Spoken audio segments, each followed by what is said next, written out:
Good evening, ladies and gentlemen. It's Monday, Monday, Monday. You know what time it is? It's SlideJawb Racing time. And this Season 4 Cup is brought to you by the Colonial Riders.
Let's go racing.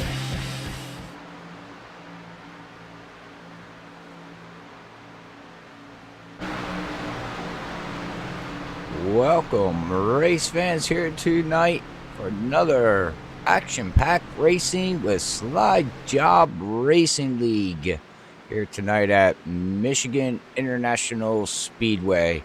It's going to be a great race here as we are going to get ready to drive these things down 190 miles per hour down into turn one.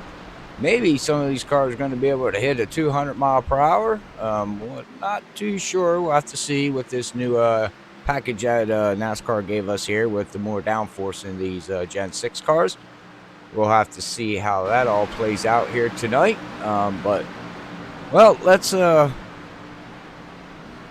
Let's go through a couple things here as these guys are getting ready to finish up here. About a minute to go, and then they go into qualifying. They will have their qualifying session, and then they will also be going into their drivers meeting. And then after that, we will see about trying to find anybody, to have a little interview in before the race and see how they feel that this track's gonna treat them tonight. I know this much from the storylines that I've been told through the week here at SlideJawb that guys were out there practicing, and we're gonna have to pay attention up there to the left side of the track temperature, more or less. Not so much the air temperature, but the track temperature. If that track temperature gets up to around 96, 97, these cars start to slide and get nuts, and you really got to play with the throttle then, going through everything. PRM.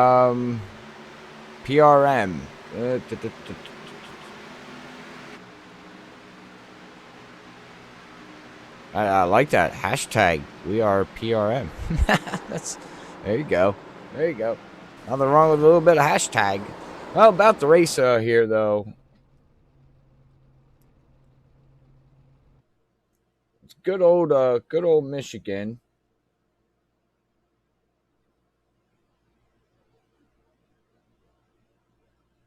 As this is one of my favorite tracks. I really do like how Michigan runs. It's basically basically with this draft package now here, it's a 2-mile track. It's like running Daytona or Talladega. I mean, these cars don't break away from each other. It's you can get some guys that can drive it deeper into the corner, but the suck up on these things is crazy. It really is.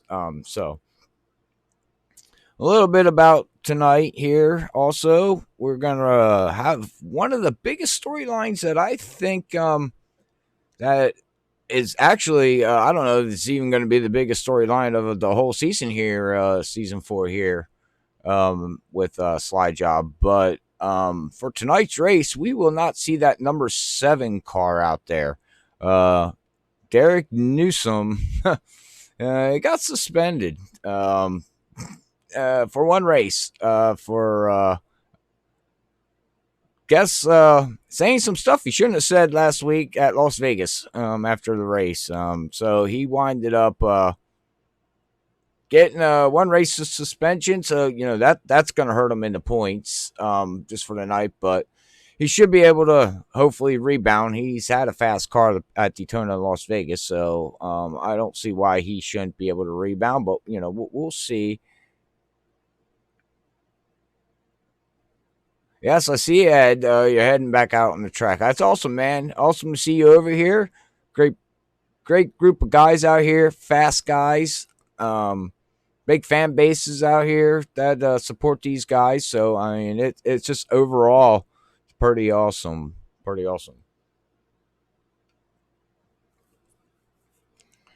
With that, let me see if I can do that right this time.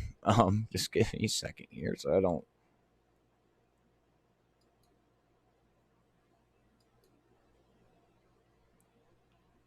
All right, we'll bring up this here right now. As we can see on the screen here, the point standings so far. And you can see the cutoff line.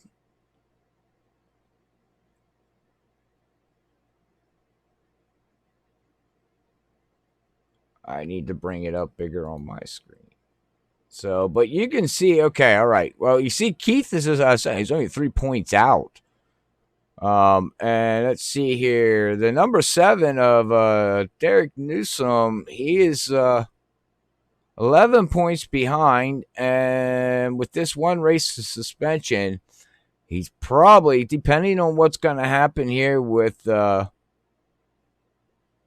Bryson, Matthew, Dylan, Paul, Jade, Frank. A lot of these guys here are, depending on what kind of night these guys have, he might fall down into the 10th, maybe 11th position. Now, I guess the only thing we could say, thank God that it's early in the season. He's going to be able to rebound back from this. Unless he's got some bad races coming up, So, I mean, other than that, we got Williams out there in the Penske team. He is right now. Let's see if he even put down a qualifying lap. He has not put down a qualifying lap as of right now. So we'll have to see. He should jump up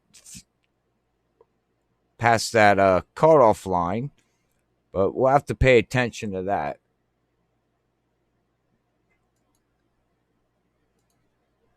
So that is your points after 2 rounds so far.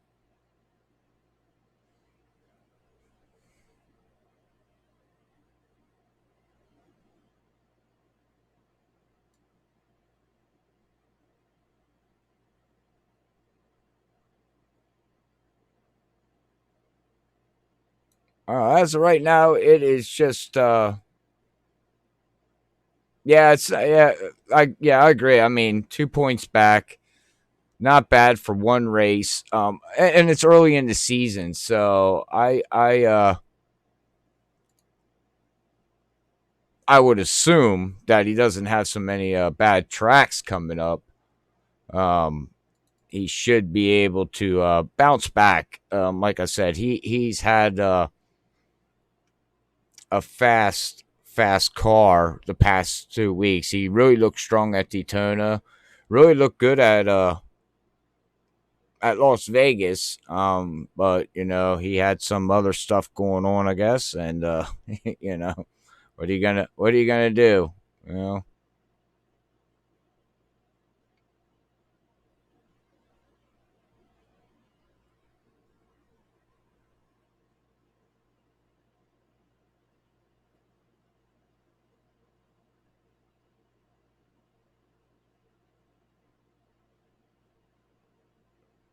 All right, well, we got 13 minutes to go here in qualifying. These guys are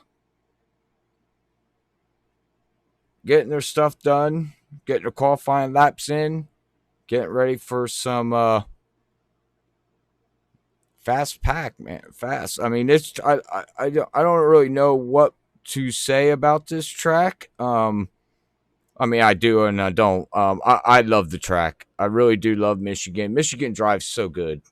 It's one of them tracks that you go into the turn and you could just hold this thing wide open with this draft package. Probably for, I would say, probably about 7, maybe 10 laps until you have to start a little bit of a throttle play, entering, getting off that gas just a little bit, and then getting that front nose to rotate into the turn and wait for about the center off, and you get right back on the gas. But track temperature now is up to 90. Well, now it dropped to 89. Well, it's up to 90. Hopefully it's not going to be a hot track here for these guys here tonight. I also have to see once eventually they will get here. I do got two guests that should be showing up here very shortly and joining me in the booth. All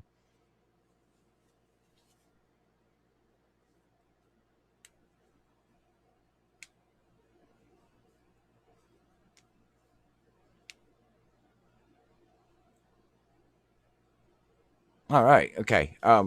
Yeah. I don't want to forget to let everybody know.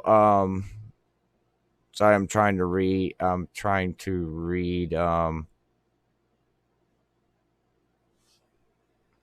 Give me 1 second.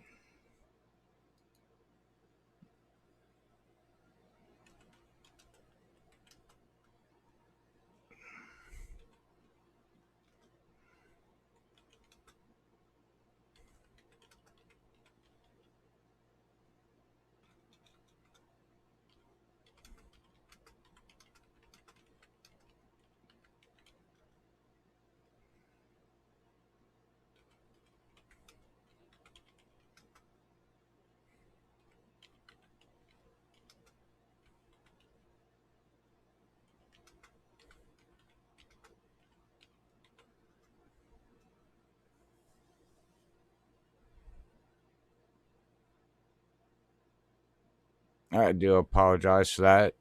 I was actually reading something.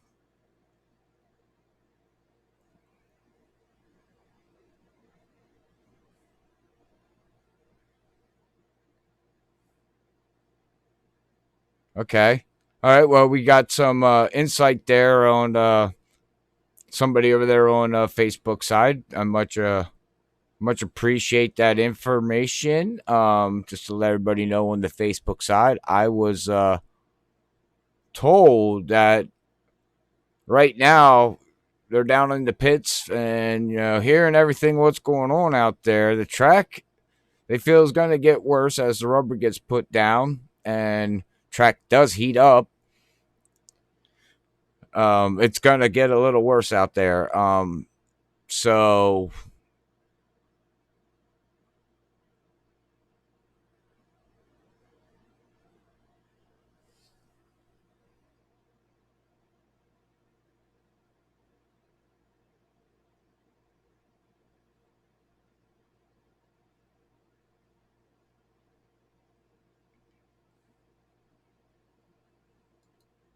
I do apologize for.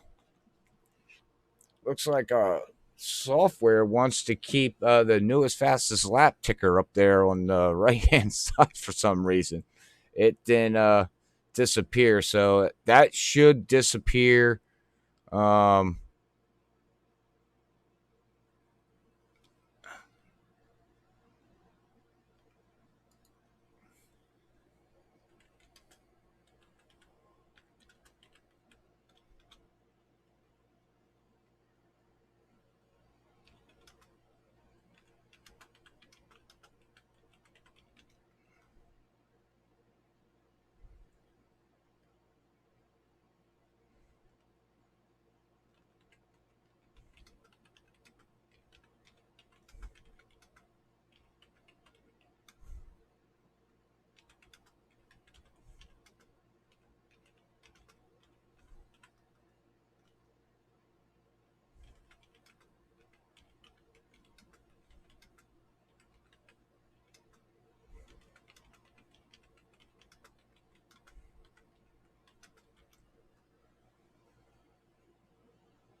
okay.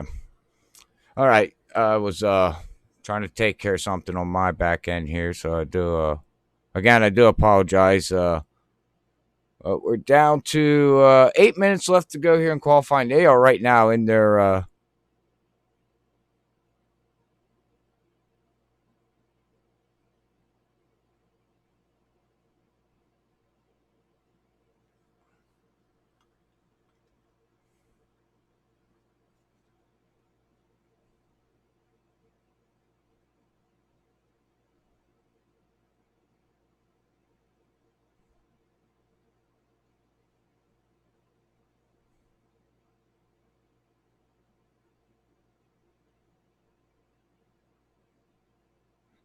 all right. Well, it looks like we have somebody that I want that's trying to join up here in the booth here right now, and he's running around down there on pit road trying to find the door to come up to the booth. The door is unlocked there, buddy. You can come up.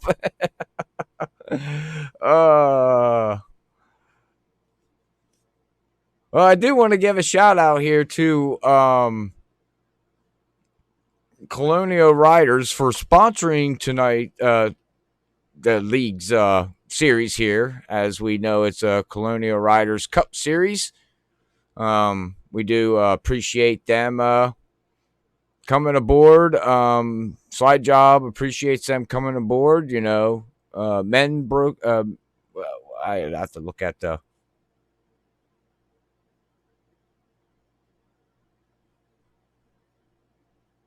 All right, yeah. All right, well, looks like we got a couple of minutes left to go here. We have the looks like we're gonna pull in Matthews here of the 75, and he qualified 7th. So let's pull him up and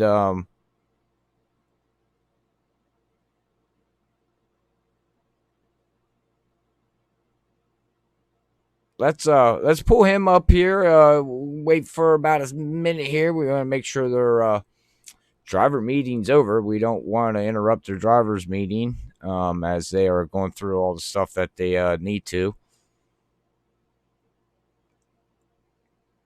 here tonight. He's not that far off with that Toyota either. There in 7th. So let's have a quick interview here tonight with Matthews of the 75. We'll pull him up. Matthew, Robert up here in the booth. Got a copy, man? Yes, sir. How you doing tonight? Hey, I am doing great. Well, I seen you sitting down there in the waiting room, so I thought I'd grab you and bring you up here. I see tonight so far you put it qualified 7th. How is the car for you, and do you think you got anything for the top 6 there? Qualified 7th with a Chevrolet. I heard you say Toyota. Don't be hating on my Chevrolet now. Oh, yeah, you're right. I was looking at it. Hating on my Chevrolet. I was looking at the wrong Matthew. Yeah. There's a lot of grip out there. It's gonna be a lot of tight racing. Just gonna try to stay out of trouble. Stay up front for the stage crossing up here at lap 40. Yeah. Get some stage points. So, but I'm feeling pretty good with that second place finish last week. So, any of you guys looking for a NASCAR Heat 3 league, I believe Team Max 1 is actually watching. Just comment him. He's got a good league going on there, sponsoring me tonight as well. Oh. So let's get this Trinity Racing League car up to the front here. Stay out of trouble. Yeah, that's going to be the question. With this pack racing of what we have here at Michigan, it's going to be knuckle to knuckle. So, trying to stay up to lap 40 and try to stay in the top 10, I think it's going to be tough, man. I really do. Yeah, there's a couple drivers really pushing hard in practice with that bump drafting. So there's a couple guys I definitely need to watch out for with that. So stay up front and try to save some tires and hopefully get a good finish here tonight in the Chevrolet. Yes, in a Chevrolet. I was looking at the wrong Matthew.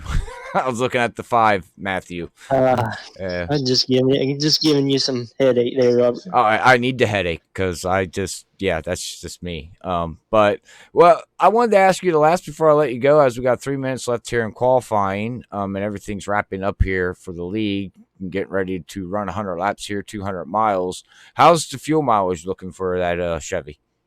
Oh, I can't say too much. I got might have some competitors working here. Okay.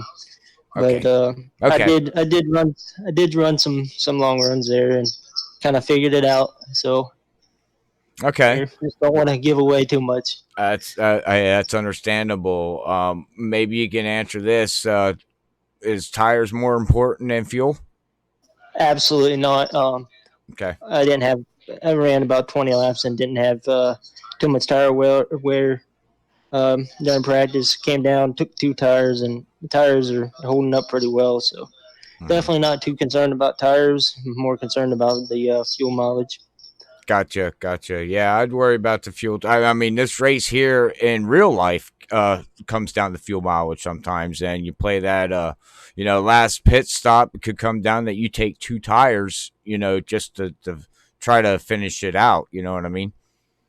Oh yeah, yes sir. There's going to be a lot of strategy going on tonight, and hopefully I pick a good one and work with my teammates here at FSR and get a good finish for all of us. Yes. Well, hopefully you can back it up. You got second place, like you said, last week at Las Vegas, and so let's hopefully you can put it up in the winner circle one more here. Position, Robert. One more. That's all. You know what? You're right. That's all it is. So, I mean, I'm wishing you the best. We had 2 teams, back-to-back weeks here win it. So why not make it 3? Yes, sir. Let's get her done. Get her done. Oh, I love that. Get her done. All right, Matthews. Well, man, congratulations again, getting top 10 here so far, and I wish you the best of luck. And hopefully, we'll talk to you at the end of the stage, lap 40. Hopefully, maybe you'll win the stage points there, and we'll get the interview. I'll take that, but hey, I'd rather see you at the end of the race, to be honest. Yeah, me too. If I was out there racing, I'd be like, well, stage points are good, but I'd rather have the win. So I'm going to go after it. There you go. All right. Well, we got 40 seconds. What's that, bud? hopefully put on a good one for everyone watching here tonight. And we will be watching. So again, best of luck, and we'll catch you hopefully after the race, man. All right, you have a good one up there. Yeah, you too, bud. Oops. I don't know where he was at, but I probably moved him in the wrong room because he moved himself. Well, but we do got Hunter Kent up here joining me in the booth. As you there, buddy?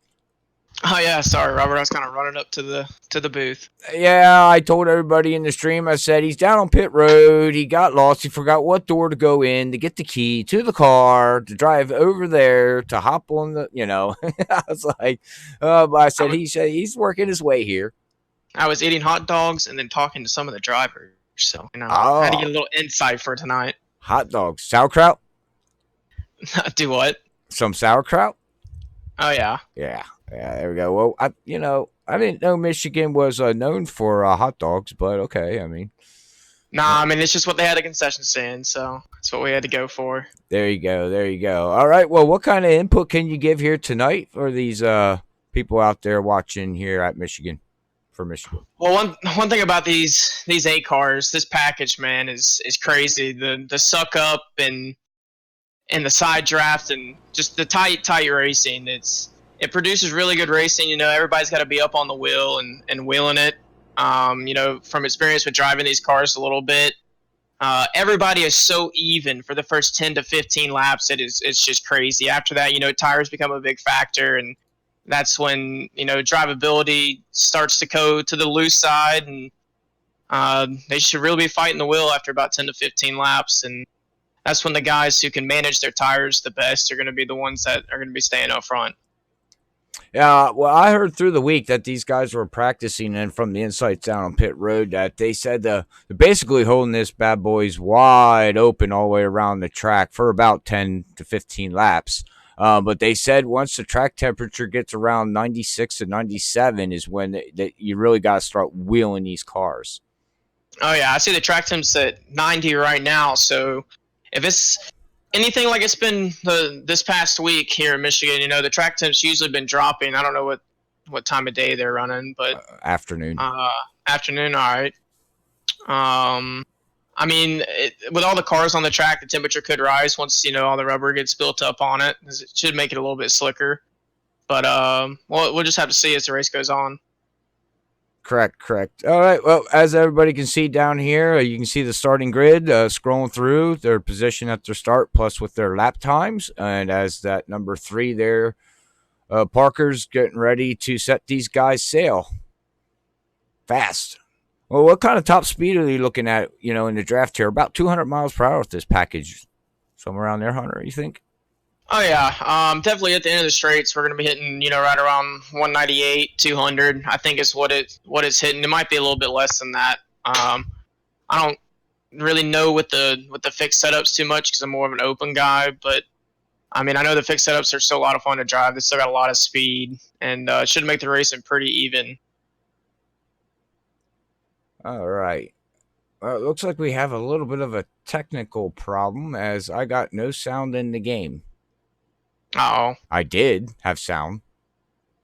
Okay. Let me, give me a second and let me fix it. So we will do this. We'll be right back. Just give me 1 second.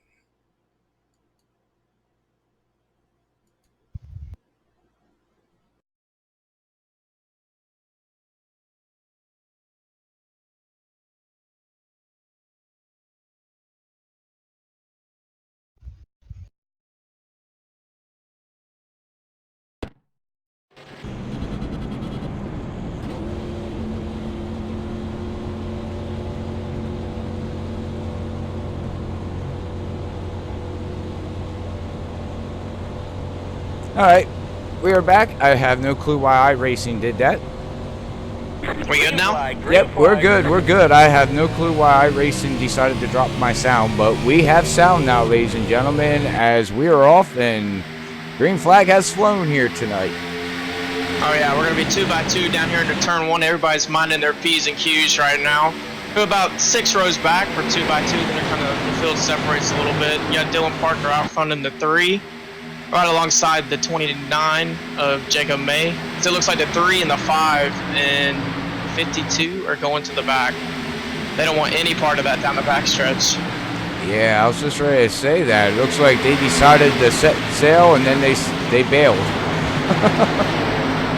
Oh, yeah, so that's going to turn the lead over to the 29 of Jacob May. As everybody kind of just single filed out right here up front. We still got 2x2, 3 back.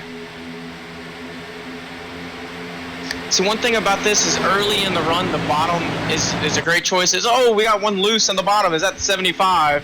Oh. Able to save it though and keep it straight. Wow. Wow, he saved that lose. He almost had to go get some something fixed there. Oh, we got another one around Robert in the center of 3. He's down there on the 8. All right. He's coming back up. He's coming back up on the track. I don't know who that is. I think he exited. So I don't think there's going to be no caution as they continue to race up front as they're side by side for the lead. Okay. We got Jacob May and Joshua up here up front, the 26. See, side drafting down the backstretch right here. As you see, he kind of breaks the draft and he kind of slides up. 29 is going to stay low, and then you got the 41 all the way to his outside. These first couple laps, the bottom is going to work, but eventually everybody's going to want to slide to the middle because the middle grooves where you can keep your most momentum up. As you see, Joshua right there takes the lead with ease. Yeah, and you can see the 29 there of Jacob. He fell back. He hit the apron a little bit, and wow, look at him dive bomb that thing in there loose. Again, and he's loose. And he's loose. He's sideways. It's all about throttle control, and if you get in the throttle just a little, big wreck behind. Car's all in the wall, flipping upside down. Oh, hard impact to the inside wall for one car. Yeah, the 27 went flying. Whew. See if we could see how that all happened there, Hunter. Oh man, the 15's involved. Let's see here. See if we can go back on the freaky fast replay, as that was crazy. Oh wow. So it looked like the 29 got loose down low. And then everybody kind of checked up, and then the 15 and 24 were just racing so close that there just wasn't any room for error, and it looked like the 15 turned the 24 to the outside. All right, we're watching the replay here as we'll see what happens here with the 15 as he's right behind the 24. He's taking it down into turn. What turn is that? Turn. Oh, he went for. Wow, that was like last week with the 00. He went skyrocketing too. So back to back, these guys were trying to go to space. It looked like the 15 had a wiggle coming off too, and when he went to save it, there wasn't any room, and he just clipped the 24. Yeah. Which turned him in the outside wall, and then the guys behind him, the 88, just had nowhere to go. The 05, the 27, the 2, the 17. Well, they do got a quick fix here, so, and they got an X times here on the server of 25. So them guys back there, Hunter, can get back to it and get their car. They're gonna wind up a lap down because they had to call for a tow, some of them. But at least the race is not over yet. Oh no, not by any means. If they've got a quick fix, that allows these guys one mess up. But after that mess up, you got to be flawless for the rest of the race. Mm-hmm. Well, I do know we got to keep an eye on that 4. That is our Daytona winner there. I was watching last week's broadcast. It was Las Vegas. Correct. And it looked like he had the car to beat, and I didn't get to finish, watching the whole race. But I know he had the car to beat. It looked like he led like 45 laps or the majority of the laps. Yeah, it looked like he's shown some speed. Yeah, his car is very, very strong last week, but unfortunately he got caught up into some stuff and fell back, and then he bounced back from a lap down and then fell back, and then he went flying up, and then it just towards the end it just chaos. I guess that's how we can say it. Looks like we're going to have Joshua out front here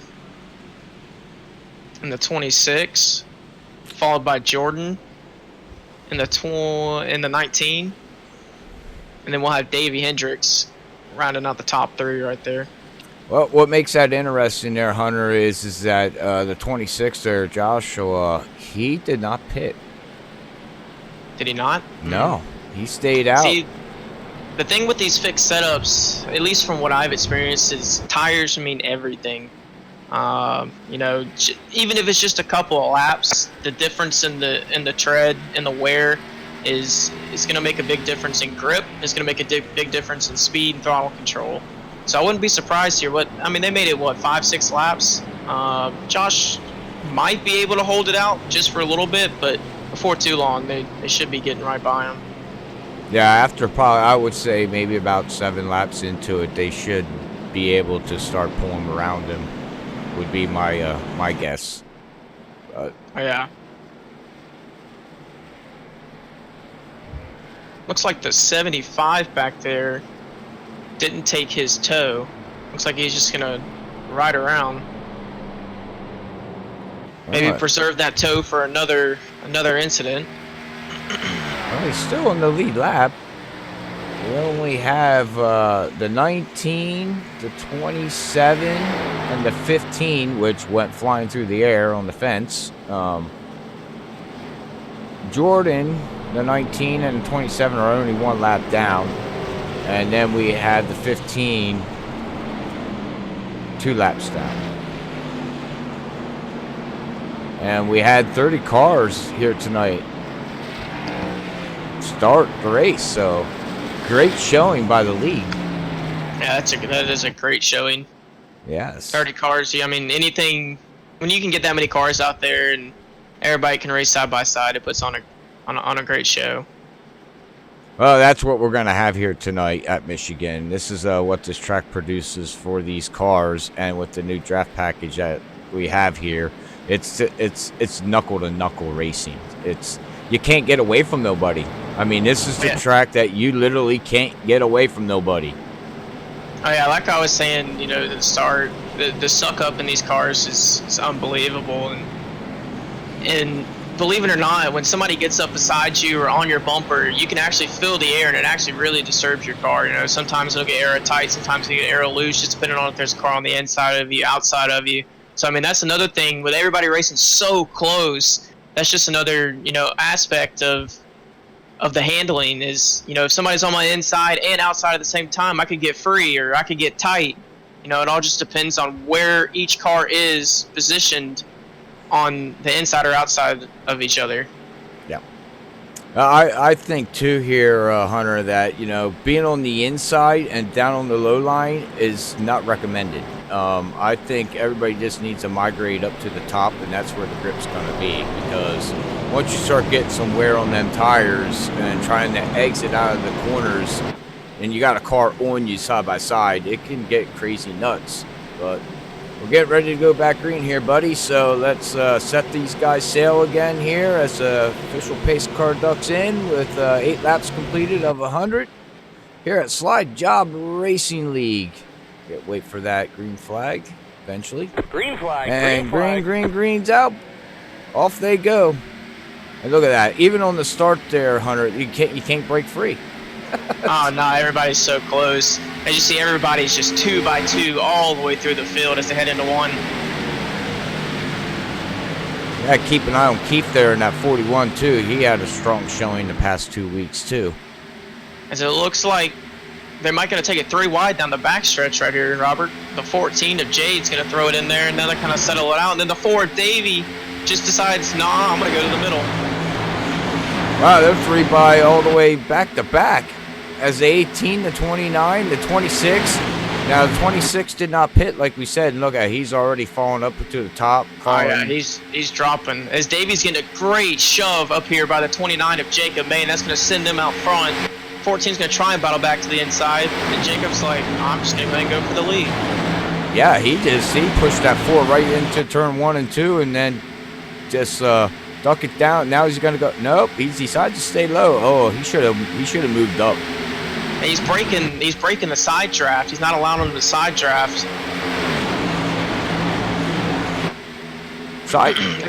You think side draft? They're still side by side. You think side draft is going to play a big key factor here tonight? Oh man, I side drafting is huge. Just from personal experience, I love side drafting. I mean, it'll break momentum, it'll break runs. You can really block runs by side draft. You know, somebody gets up beside you, you don't want them to get that run off exit. Just go up and get right on their door, and it'll slow all their momentum down. Well, you drive different than I do because I don't like the side draft stuff. But look at that 29. That 29, he almost had the left corner panel of that 4 there. I think he wants some M&Ms. Oh yeah. I don't blame him. I like M&Ms. Wow. They're gonna send it 3 wide on the front stretch. Well, it looks like we got 2 packs now here. Everybody's kind of separated. They kind of minded their P's and Q's right there at the beginning and let everything kind of settle out. Because they're jockeying for position up front. As here comes the 61 all the way to the outside. Wow. Might be able to clear him. He's going to clear him. And here comes Ed Burrell in that 21 too. He started back in I think position number 11. I think he started qualified. So he moved himself up to the top 5. Wow, look at that 4 all the way down to the apron. 3 wide. Oh, yeah. Oh, man. He does not want to give up that lead. Davey throws it in there at the bottom. Hopefully it can stick. He's going to get a little loose. The middle should be the line that prevails right here. See, super tight coming off exit. And it looks like we got a car blinking too. So do you see that? I don't know if you see that on your screen there, Hunter, but we do got a car blinking. I'm not sure who that is. So Gotcha. yeah, we'll have to keep an eye on that. That's the only thing about iRacing is, you know, everything's computer based and stuff happens with technology a lot. Yeah, that and, you know, running on the internet. You know, the internet can be good and the internet can be bad, but I'm saying this is just bad. You know what, up here with that 29 and 4. He side bumps. Oh! Davey is not giving him an inch. Jacob side by side down the back. He's got help right here coming with the 61 though. Jacob does on the outside. I say it's going to be hard to make that bottom work. If you can drive it up off the corner, you might be able to get it to work. Contact! Oh! As Davey goes into the grass, and they split. We were just riding on the roof cam there, Hunter, as that was happening. That's just hard racing right there. I mean, you know, nobody's given an inch, and one little mistake can lead to disaster. Luckily, they were able to save it though and keep it going. It looks like we have the 24. Looks like he's blinking in and out a little bit, so we'll have to keep an eye on that.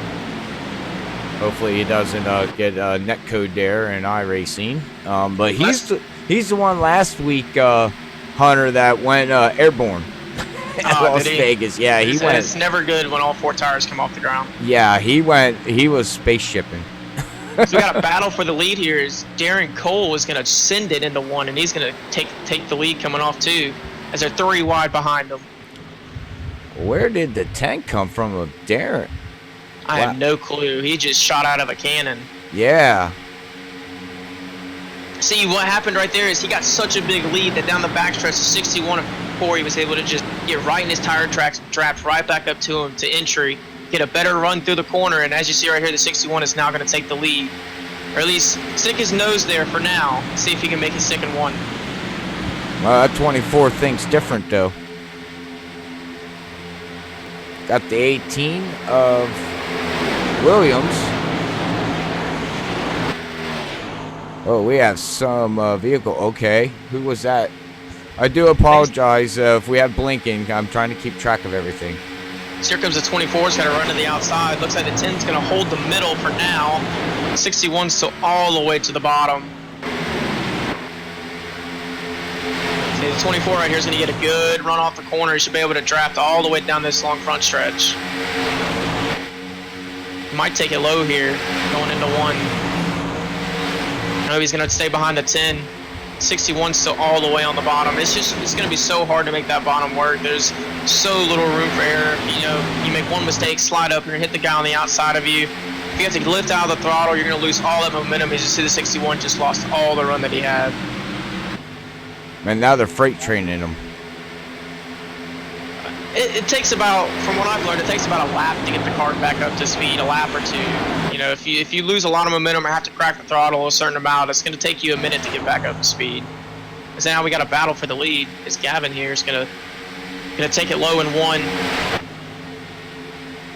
I don't even know where to go, everybody, ladies and gentlemen. This is crazy. We got battles up into the front. We got battle in the back. Go back here to Hank in the 05. He's in line. Let's go back through the field here and see. I know I seen some vehicles in the back here. They all got, looks like they all got single file now here, Hunter. So yeah, it looks like the front pack separated. Oh, the 10 loses it up front. Big contact to the wall. One in the grass. Oh. I'll have to go back and see what happened there. Let's go back with the instant replay here at Freaky Fast, and let's watch that 10 and see exactly what happens to him as he was in the lead. It's looking good exiting out. And, oh, that thing just snapped on him. Oh, and into the wall. No, he didn't contact. He did not hit the wall. Look at that driving. That is a great save by Darren right there. To not even hit anything. And for nobody to hit him, that is great driving all around for everybody. Oh, that was excellent driving. Now, right there is a wheelman at 190 miles per hour and didn't even hit nothing, didn't hit the wall. But I bet he needs to go change his pants. The thing about this car and this package is, you know, momentum is everything. And what Darren was trying to do there is keep all of his momentum. And with as much input as you have in the wheel, if it just slips once and you can't correct it, it's going to go around on you. As you see, that's what happened there to the 10 of Darren. Yeah, he overcorrected it as it got loose and it just snapped on him. Which is correct. Like I said, that's crazy that, you know, nobody else powered it in there. Yeah, especially with everybody coming through like that. That was just good driving and awareness by everybody out there on the track. But, you know, here, Hunter, what is we were talking about at the beginning of the broadcast, track temperature is now 98 degrees. And I said anything over 96, we're going to start seeing these things get wicked loose. And, well, there's a prime example, guys wheeling it, hanging on, exiting, you know, out. So hopefully the crew chiefs really can't do too much here tonight, as this is a fixed setup. So really not much you can do to the setup. You can just kind of have to change your driving style, more or less. Yeah, with the fixed setups, you know, as the race progresses and the more rubber builds up on the track, the slicker it's going to be. You just got to really change the way, you know, you drive your entry, your center, and your off. Now I think with the track getting a little slicker, I don't think you're going to see guys running the bottom as much. I mean, there's still going to be guys that are going to run the bottom because, you know, people are going to want to make passes and all that. But the bottom is going to be a lot more slick than what it has been being at the start of this race.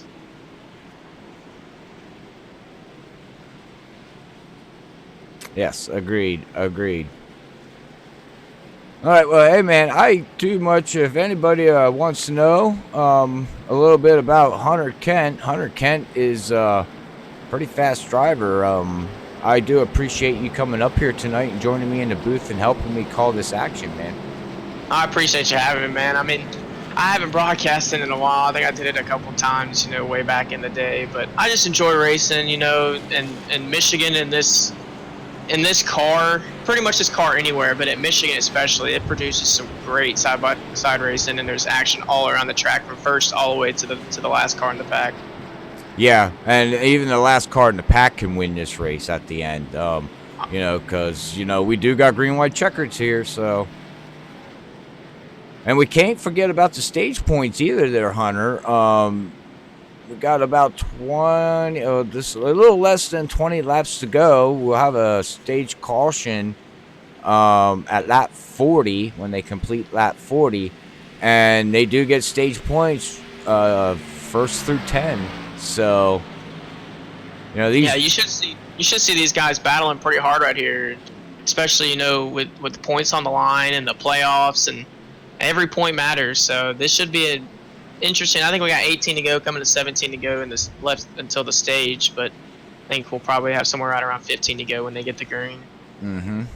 And so far at the line, we had 8 lead changes already in 22 laps. Wow. So yeah, and I know over at the Earl, we watched you guys out there on Sunday night. There was, I think, 37 lead changes. Yeah, I was gonna say there was probably somewhere around 30 lead changes. Like I said, with the way this package is, everybody has a shot. You know, the first 10 to 15 laps, anybody's got a shot at taking the lead. You know, once the tires get heat in them and get a heat cycle in them, that's when, you know, the car starts slipping and sliding, and that's when the drivers really, you know, stand out. But with this package and everything, you know, first 10, 15 laps, everybody is just so even, it's hard to do anything. Yeah, well, and if you're up there in the pack and you try to lay back a little bit, you know, you could get, you just a word dry out my mouth, and then you're rear view mirror driving, and you're worrying about what's happening behind you, and then you know you go down into the turn at 190 miles per hour, and you miss your spot where you wanted to turn, and then the car don't turn. So I mean, there's a lot going through that cockpit with that driver sitting in there. He's got to worry about the throttle, not so much brake unless you really need it. You know, worrying about the car beside you, the car in front of you, then your rear view mirror drive. I mean, there's a lot going on. A lot of people don't realize racing, any kind of racing. There's a lot. I mean, there's no rest for the weary. Oh yeah, there is not a second where, unless you're under caution, then you have a time to take a breather. But other than that, you know, you're up on the wheel wheeling it constantly. All right. Well, pace car ducks down, and we're going to get ready to set sail. As that 61 and Jade Bell is going to get ready to go, and green flag. Wow, that 61 just is like, see ya.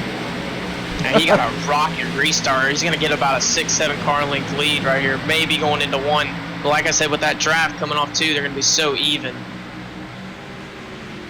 Yeah, and you don't want to be that far ahead either, because now the draft has got to pull him right back to the pack, as you can see right. Oh, the 29's into the wall. All the way down, hard contact to the inside wall for the 29. Jacob. That's such a good run. Go back here to the replay, and let's watch and see exactly what happened with the 29 as he has the 4 behind him of that Toyota M&M. Drives it down into 1 and 2. He's looking pretty good. He's exiting, and did he have? Looks like the steering wheel broke or something. The thing just didn't turn. I don't know if he had a mechanical issue there on his wheel side, or I don't know what happened, but his car just went straight right. Yeah, either that or he cut a tire down, and that thing just shot right to the wall, and unfortunately he took the 4 with him. Scattering M&Ms all over the track now. Oh yeah. So that's going to be the night for the 29 car, Jacob May. Oh. And the 15 is 15 back out. Yes, he is back out on the track. So Jacob May, unfortunately, after tonight, a couple laps here, he's going to finish 29th position. Whew. That's not going to be a good night for points. That's going to be hard for that 29, as he looked like he was going to have a pretty stout night. Well, we got the 4 coming down, and I want to make sure I say his name right. It's Davey, not Dave. Am I saying that right? Oh yeah, Davey Hendricks. Davey, yeah, I did it. Woohoo! I'm bad with names. It's all right. Everybody is every once in a while. Every once in a while? Yeah. It takes me a while to get names. The 4 is going to come down in here and get all the service he can to fix that right front. I don't know if he's got a fast repair left or not. I would assume he does. I think he's saving it. You know, we're only 26 laps into this. He's probably gonna go back out there and ride around and just see what the car does, and you know, maybe during the stage when it comes out, you know, go in and get it fixed and be there at the end, because that's that's what he's doing. The only downside to this package, you know, this damage model, is the slightest bit of contact can throw you off completely down the straights. I mean, it's probably not going to hurt you in the corners, but with the way that these cars are so, you know, aerodynamically bound, any slight crinkle, anything like that is going to hinder you down the straights. Yeah, and that's here at Michigan, 2-mile track, and that's where you want it. You want your speed down the, you know, the back stretch. You want to carry as much speed as you can, and with any kind of, like you said, damage like that, that's, you know, that he could lose a lot of time out there on the track. Yeah, you can be kind of like mediocre through the corners and still get a good enough run off. I mean, getting through, you know, center off is mostly where you're going to get all of your speed from. But like I said, you know, when I got damaged last night in that race, when I doored my teammate, of course, but when I got that slight damage, you know, it threw me off about 1 mile, 2 miles an hour down the straightaway, and you know, that could really be the deciding factor at the end of a race. You know, coming to the line all 4, you're down that 1-2 miles an hour. The car on the outside or inside of you's got more speed, so I mean, they're going to be able to drag you a little bit. Mm-hmm. Well, maybe that's where the side drafting comes in play. Try to suck them back down. Try to slow them down a little bit. Oh yeah, I mean, to me, side drafting is almost, you know, everything in these cars. You know, to block runs, to even advance your position a little bit. You know, you can go up and take that air off the side of their car, and it'll boost you forward. Like I said, side drafting can mean a lot here.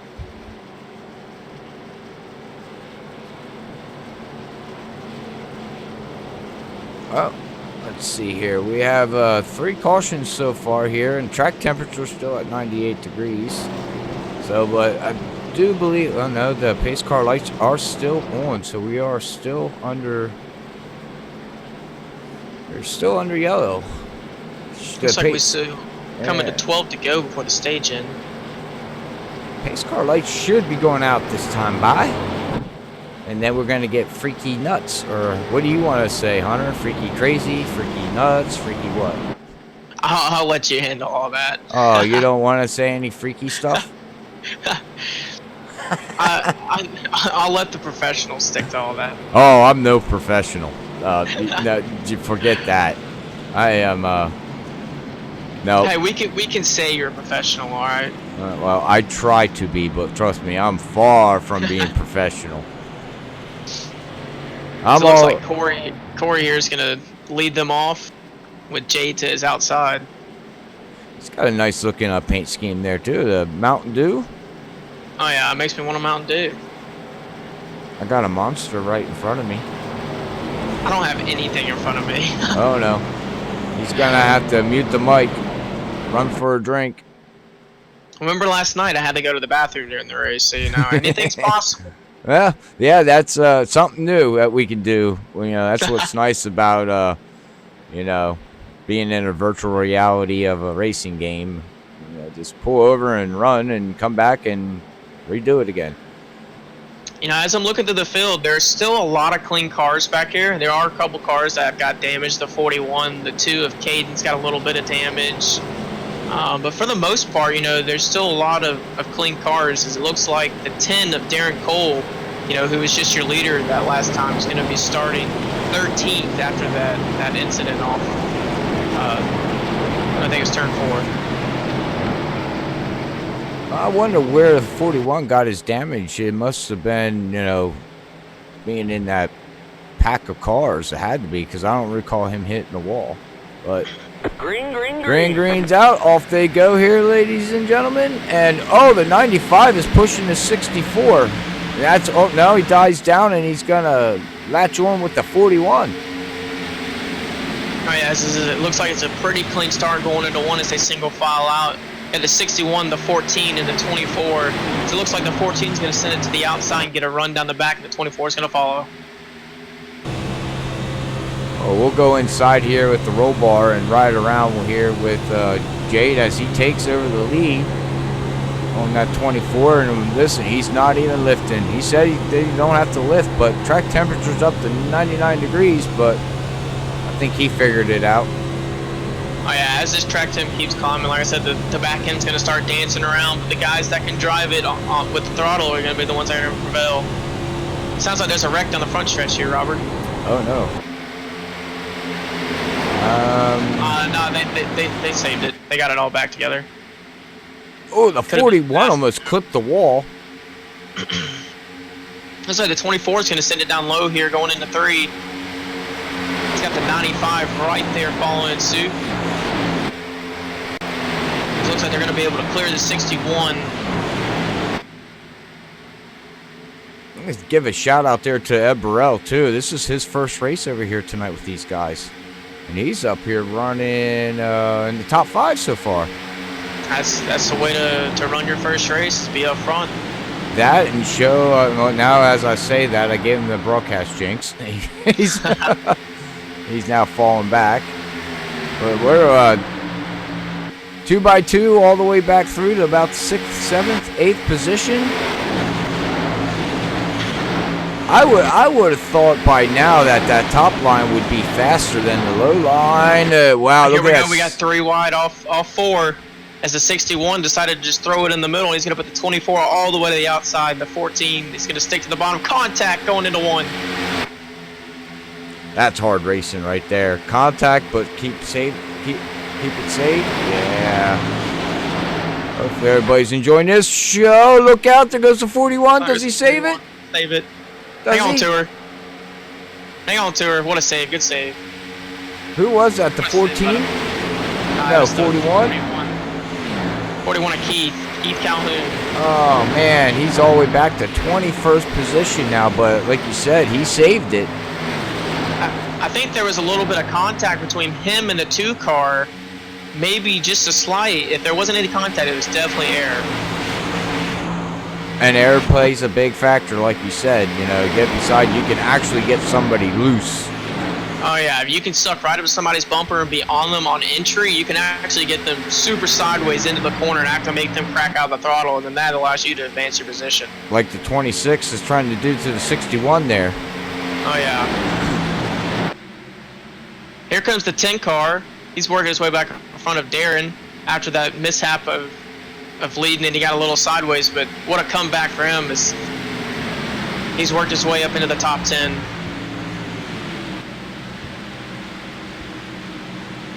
A 14, last week's winner there, Bryson Clark in the 22. He's slowly, the 43. What happened to the 43? Oh, the 43 got blinked out, and now he's back. Yeah, Bryson ran a pretty good race last week. I watched a little bit of it as well, and props to him. He did what he needed to do to get the job done.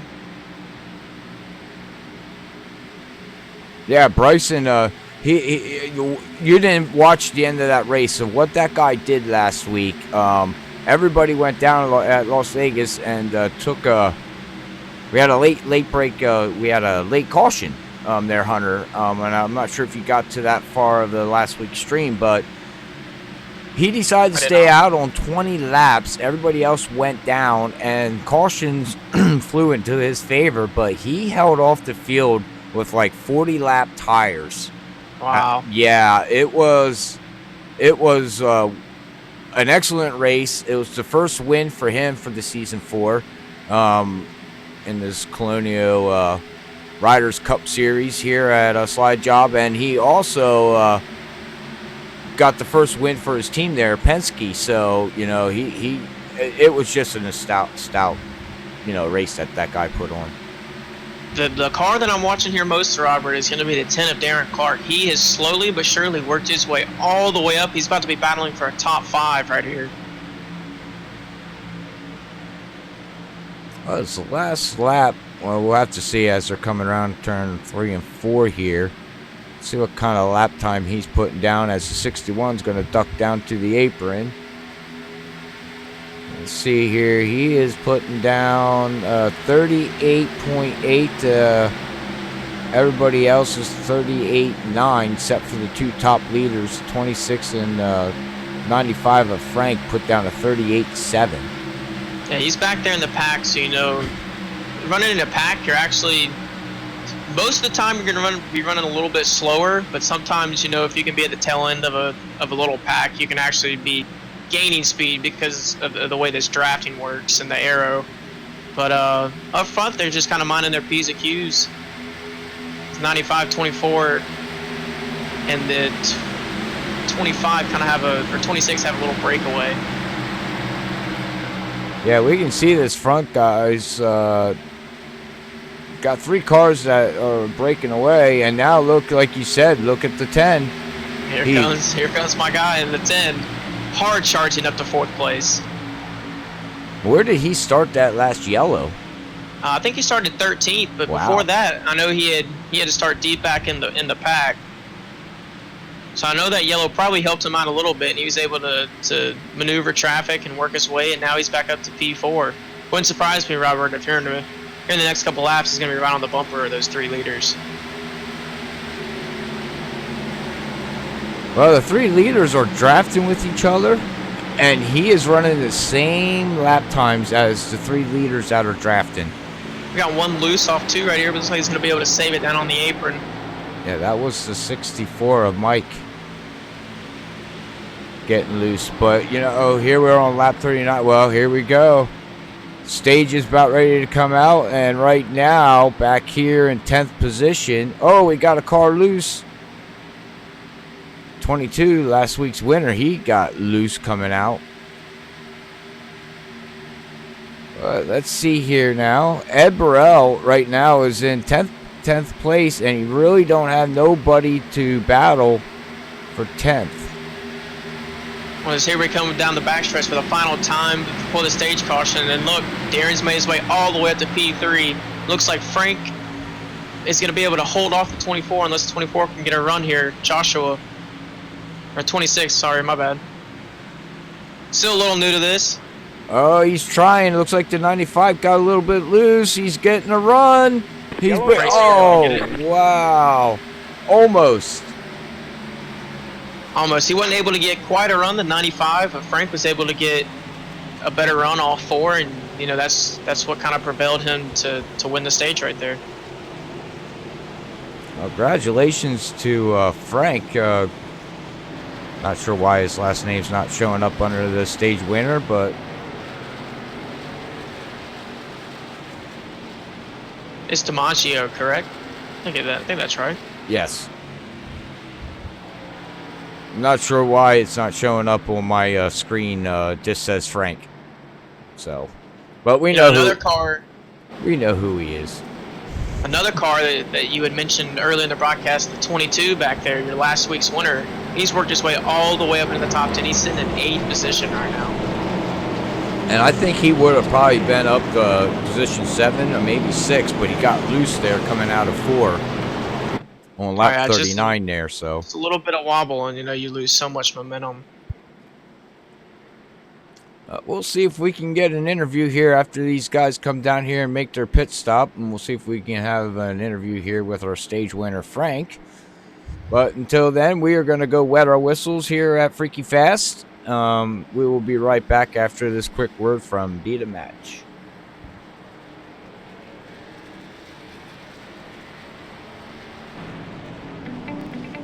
One of the main reasons I did decide to join the registry is because the lack of African American representation on the registry. It's our responsibility to register. This is something that we can control.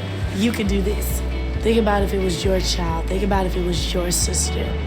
Don't let fear be the only reason that you don't save a life.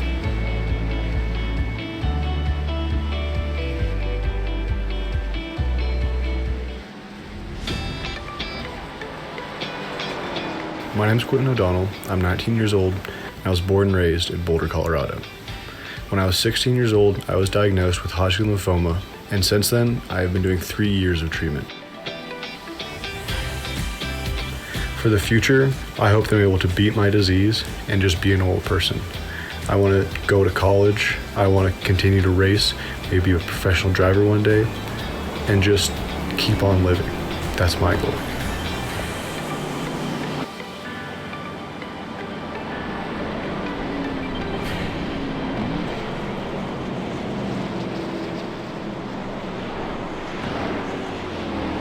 All right, we're back after that quick word there from Be The Match, proud sponsor of Freaky Fast Broadcasting. All right, let's see if we can find Frank. Can we find Frank? He's somewhere here. Just give me... He's down there in long shot. I think oh, okay. There he is. All right.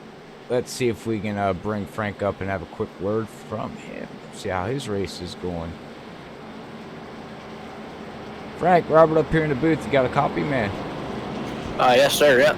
Hey, man. Congratulations on getting your stage win. How's that vehicle handling out there for you tonight? It's pretty much full throttle all the way around if you get the right angle going into the corner. About 15 laps on the tires and it starts to get loose off, especially in the middle of 3 and 4. So really got to play with the throttle there and try and keep it nice and straight coming up. All right. Well, you've been fast all night here. You were fast in practice. You were in practice. You were up on the top there. Now you're up at the top here tonight. Do you think you got something to hold these guys off, or if it comes down, what's your game plan to try to get the win? Really just want to try and keep the track position now. Now that we're up front, we'll see where the yellows fall. Hopefully we can stay close to the front and give ourselves a chance at the end. Oh, yes. Well, hopefully, I'm assuming that you're on a long shot team there, right? I'm filling in for the 44 driver this week. Okay. I'm gonna miss the next 3 races. Okay, so you're a fill-in driver. Okay, all right. Trying to learn how that all works here at SlideJawb, so we'll figure it out. We'll get it, you know. But I bet them guys will be happy to see you get a win, you know. I'm certainly gonna do my best. We'll see if we can stay up front and battle hard with these guys. Well, I see you here. Before I let you go, I see you're going to start on the low line. Do you want to start down there? Is there grip down there?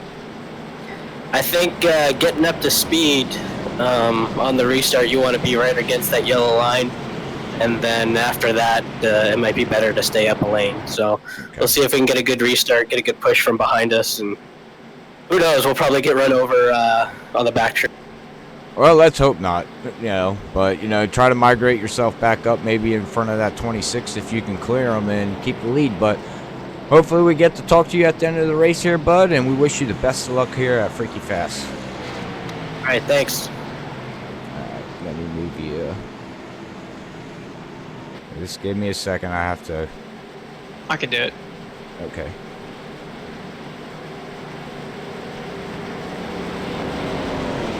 I'll move. Thank you, Hunter.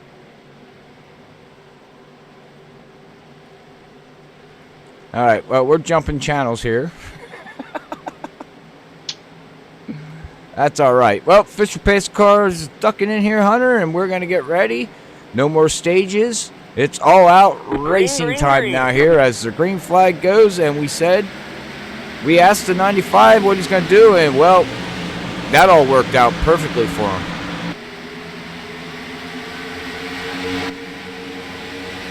All right, as the 95 gets a good jump right here.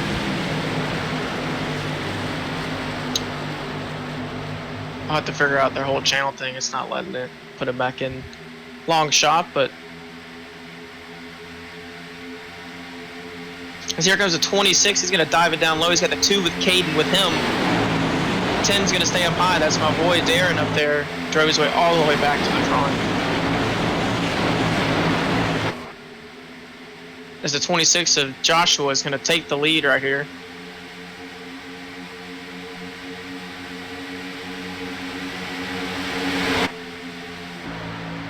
Well, we got a battle 4 cars here. Well, here comes the 24, Ed Burrell on the low line, and here comes last week's winner. He's moving himself up to position 6.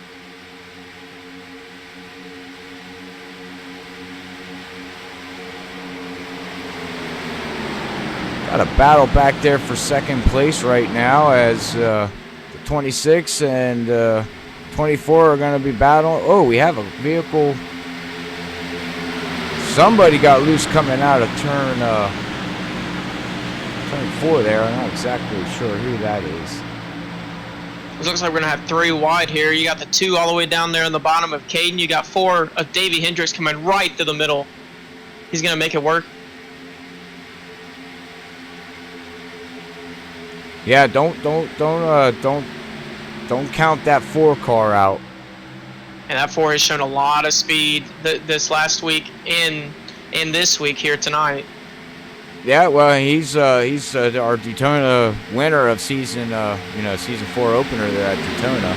So he's looking to try to get another win in the bucket here for season 4, as he's really driving that thing pretty hard. Oh yeah, as Frank's been able to, he's kind of just maintaining the lanes right now. He's jumping back and forth. He's protecting the top and he's coming back down to the bottom. Looks like we got a yellow. Oh, looks like the 15 was involved. Looks like the 43 was also involved. We'll have to the see. 15 and the 43 going into the center of 1 and 2. Oh, the 43 got loose, and the 15 had nowhere to go. Hard onto the brakes. Well, he hit him, but it don't look like he got too much damage on the car. I think he's going to be okay. I'm sure he's got a little bit of damage, and that's not going to help him, but... Well, we're back under yellow again, so now we're going to see here what's going to happen. These guys decide to make a pit stop. There were only 7 laps, 8 laps on their tires and fuel.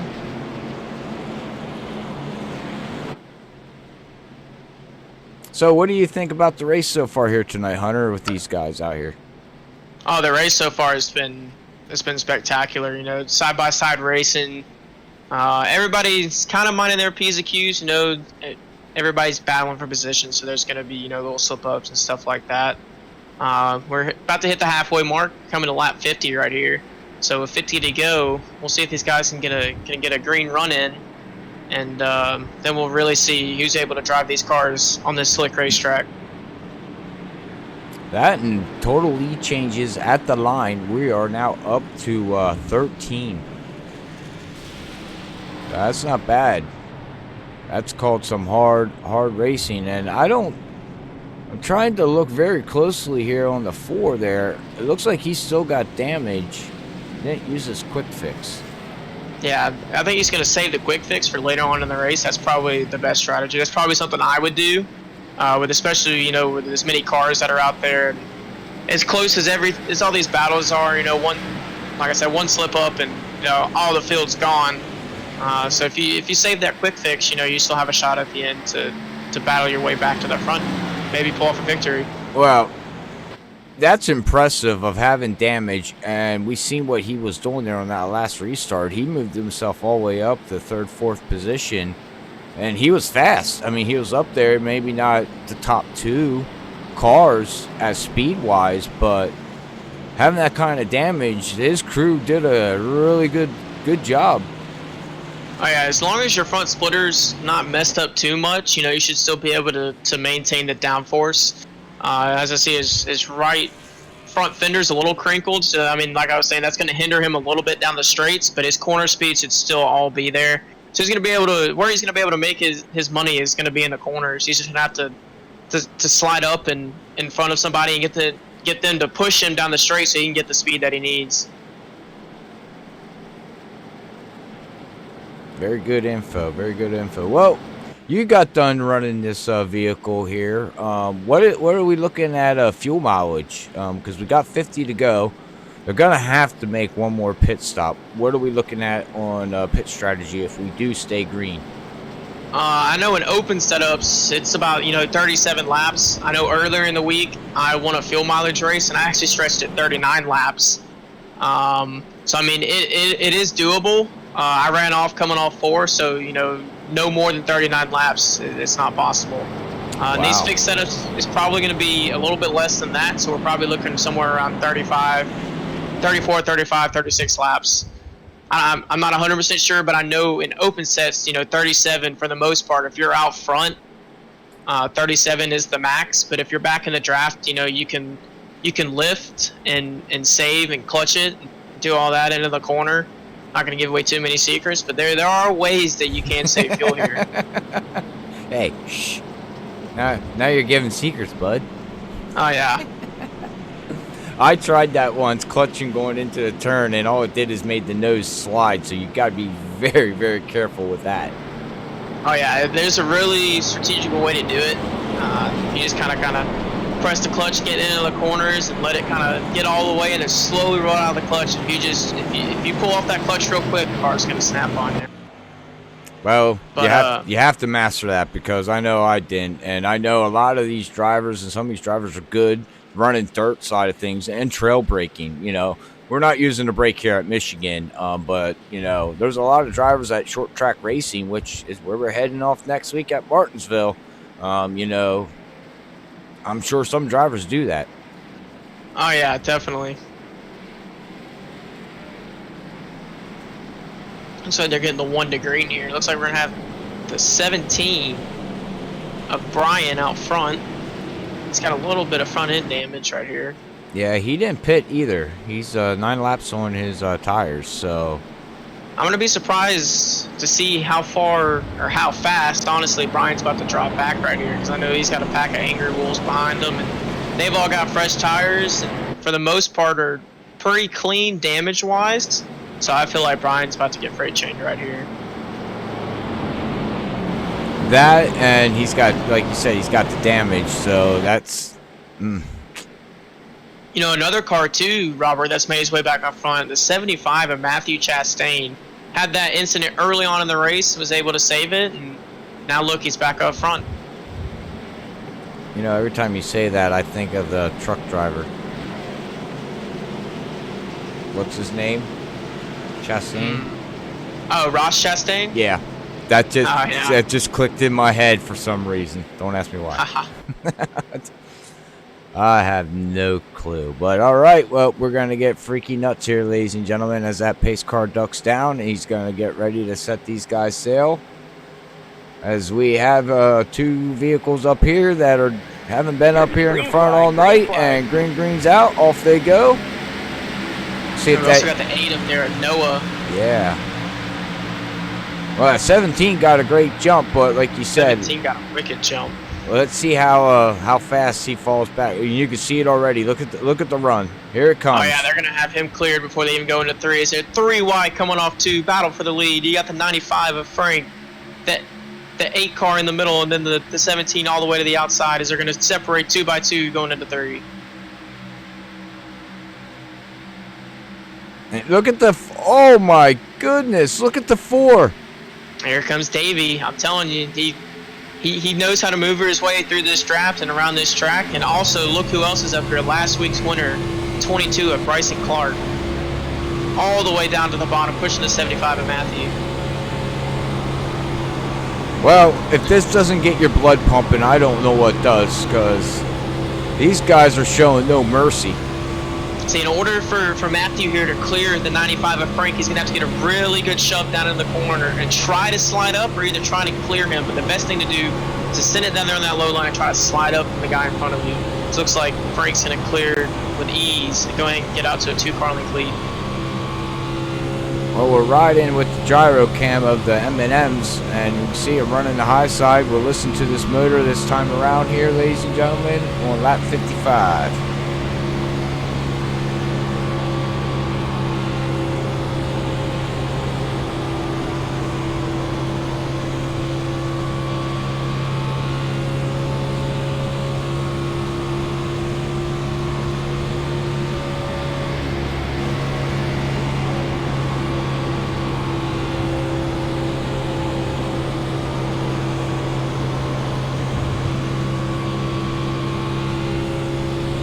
All right, that's going to be a lap around Michigan International Speedway here.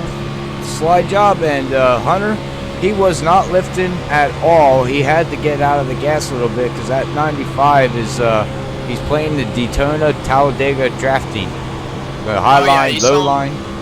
You saw the 95 of Frank down there. He kind of threw it low on entry. He kind of broke the draft down the straight, and it slid right back up in front of him, right in front of Davey.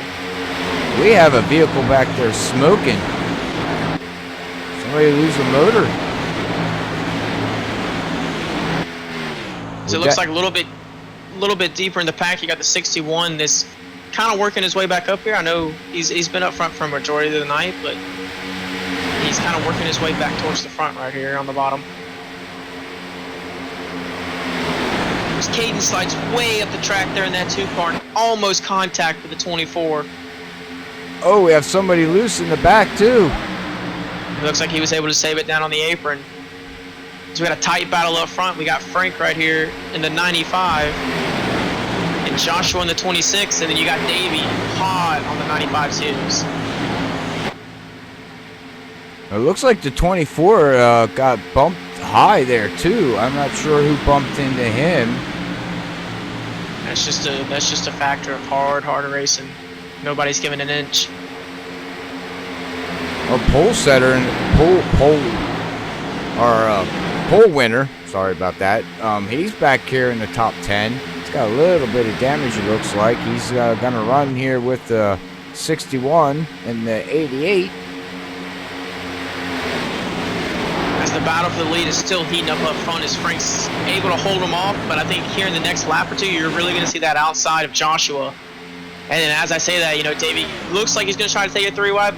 Thinks better of it as the 95 and the 26 get a good run. But what I think is, you know, these first couple laps, the inside's going to work, but then after that, the outside lane, you're going to be able to maintain so much more momentum, and eventually the 26 of Joshua's going to get a big run down the back. That's going to allow him to clear the 95 of Frank. As you see right there, he's able to clear him down the back. Well, it's like I said earlier, Hunter, earlier in the broadcast, I think everybody's going to eventually soon just migrate to the top, and that's where everybody's going to run. And then it's going to come down to, because we got to make one more pit stop here. So it's going to come, like you said, who can save on the tires and be able to run, you know, after people burn their tires off, like what the 26 sideways in front of the field. Oh, right in front of the whole field, there's a big one. Oh, the 75 of Matthew, the 88, big pile up. Oh, let's go back and let's see if we can go inside with the 2.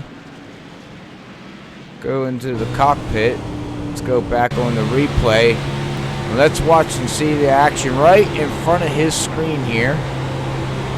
Off the gas. In order to go, oh man, and he just ran right. He T-boned the 26. Honestly, what it looked like there is the 26 of Joshua got a little free center, and Frank was just there. And, you know, Frank is lifting. If you go inside Frank's car, you can hear him lifting, but at that point, there's just nowhere to go for Frank. The 26 of Joshua looked like he just got a tick free, and with everybody racing so close together, like I was saying, one mistake and it just can lead to chaos. Yeah. And again, I know I said it multiple times. It just reminds me of Talladega. You know, I mean, just one little mistake and it can take out the whole field. So hopefully some of these guys have a quick fix left here. I don't know. You know who that's going to benefit the most right here, Robert, is the 4 of Davey, because if you remember, he didn't take his quick fix, and now his car's destroyed. So now he's going to be able to come down pit road, get that quick fix, but after that, he's going to have to, you know, mind his P's and Q's and make sure, you know, nothing else happens throughout this race. Yeah. Be able to finish up front. And that's going to be hard. You know, trying to mind your P's and Q's with the package that we have here, with the cars just being so tight, bottled up into a neck, basically. He's just gonna either have to fall back and wait, but you really don't want to do that, because then if you lose too much ground, the tire fall off is about the same. You're not gonna make that time back up. And And that's the thing with fixed racing, you know, is everybody's got the same setup, so everybody's going to be fighting the same thing. To where in open sets, you know, you can kind of lay back and then, you know, let everybody just battle it out and then drive away back to the front. Not with these. With the fix, you know, you got to go hard every lap, because if you lose a little bit of time, you know, and there's no caution at the end, you kind of just, you know, lost your chance to win the race. So everybody's got to go hard every lap. And I just got to give a big shout out to Darren for driving all the way back to the front. He's been able to keep it up there in that 10. Yeah, big shout out to that 10 car, Darren Cole there. But we got 39 laps here, Hunter, to go. We said, you know, you said you know you went about 39 laps and, you know, ran out. Are these guys going to come back down and, you know, top the fuel tank off? Are they going to run around here and clutch it?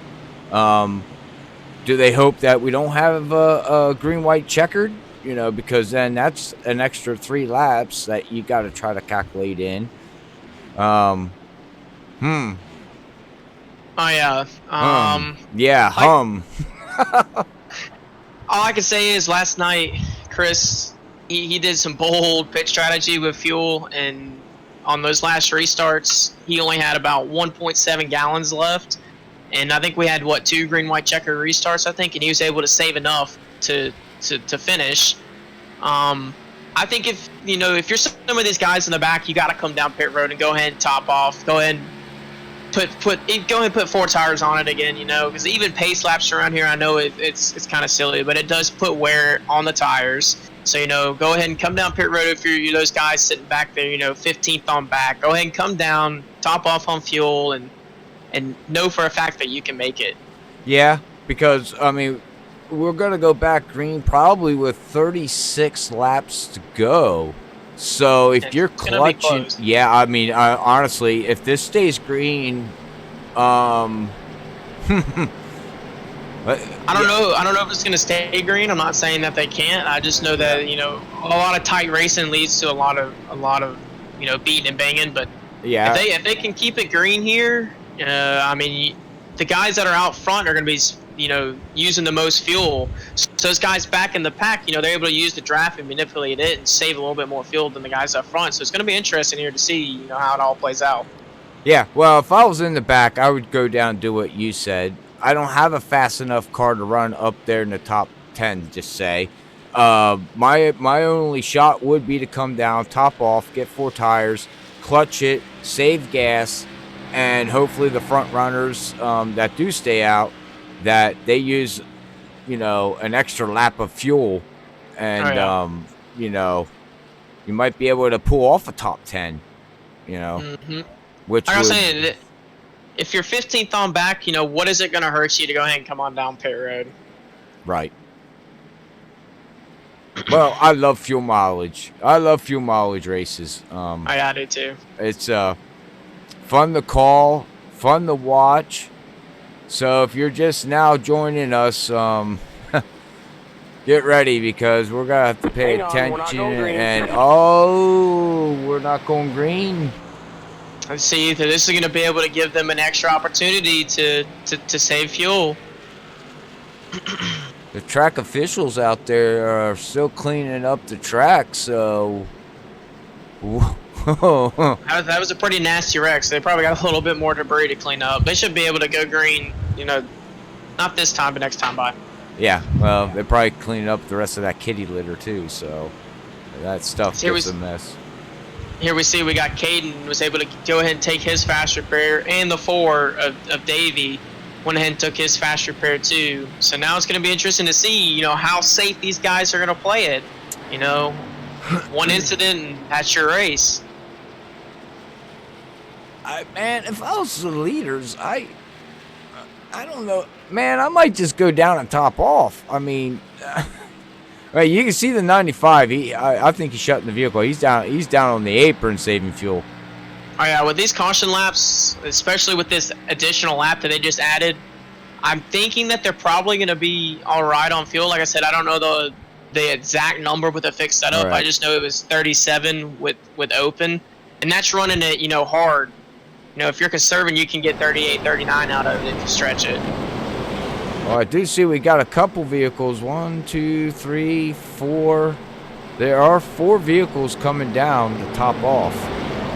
Let's see who that is here on the scoring pylon. That would be, let's see here, the 17. Got the 3 car of Dylan. 26 is going to come on down too. He was one of your leaders earlier, Joshua. Looks like he's still got a clean car.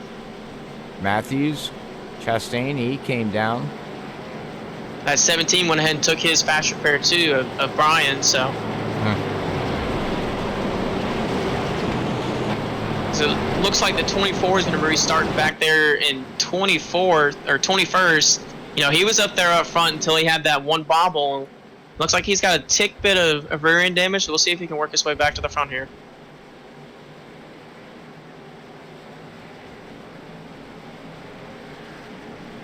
Yeah, I'm up here. We're up here in the booth broadcasting this race, but I'm such a fan right now. I'm more sitting back enjoying this race. Hopefully everybody else is, because again, like I said, I'm a big fuel guy. I love fuel mileage races. Oh yeah. So we're gonna have Frank here on the front row, and then you're gonna have Darren to his outside in the 10, followed by Davey in the 4. And then the 61 of Corey to the outside. That's your top 4. Green flag is out. Green. And we are back, and that 10's going to duck down, try to block that 4, but Davey says no. Oh, nope, he does. He clears them. That 10's been strong all night. He's kind of figured out, you know, these restarts just a little bit every once in a while. He's been gaining a couple of positions. He's going to get a big run off, too. We'll see where the 95 decides to go. He's going to take it all the way to the bottom. 10's going to go to the outside. He's got Davey with him all the way behind him, and they got 3 back to the 61 of Corey. Oh, 95 all the way down to the apron. And we got 3 wide here going into 3 as the 62 has made his way up to the front. That is Zach. Zach in the 62, strong run. Is that 10 a non-sponsored vehicle? The 10. I don't think so. Is there a sponsor on that vehicle? Yeah. Oh, okay. From my angle here, I just see red and black. I was like, wow, somebody, if you're looking for a driver, man, snatch him up if he's not on any team. Huh. Now look at the 41 now. The 41's, he's mowing himself right back up through. Oh, somebody got loose. As Davey's going to be a tight battle here, all 4s. Big run from the 61 and the 4, and you got the 2 behind them as yellow is out. Well, as we were talking about fuel mileage, that's out the window. It's out the window now. And it looks like the 8 was involved in Nora. Let's see if we can find exactly what happened with him. So you see him go down on the apron. Kind of started halfway down the backstretch. Do it down on the apron. Oh, he just self-spun. Oh, head on into the... Oh, and the 15... Oh, wow. That 15's just having a bad night. He just drove right through the 8. Oh, one car that barely sneaked by that, too, is the 24. Oh, man. 24, Gavin Martin barely squeaked by that one. I know he was looking at his windshield. Probably didn't think he was going to make it through that one.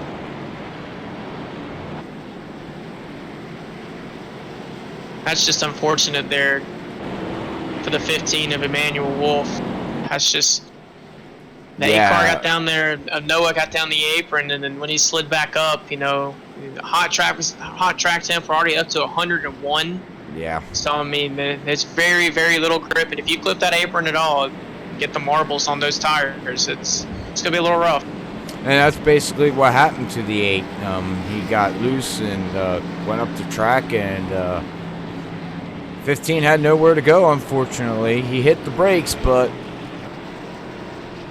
he's not giving up. He's still, I think he's still out, at least trying out on the track yet. I don't think he... Yeah, he's still out there. I don't know. I don't think he's got any quick fixes left, but his night is pretty much going to be done now with the damage that he's suffered. He's probably got a lot of motor damage. Well, we have 2 vehicles, Hunter, that did take it behind the wall, and we got one that's being fixed right now. Ed Burrell, 28th position, First race for him here tonight. He was running up in the top 5 there for a while. He's sitting in pit road trying to get his stuff fixed. He's on the clock. And then we got Paul in the 42.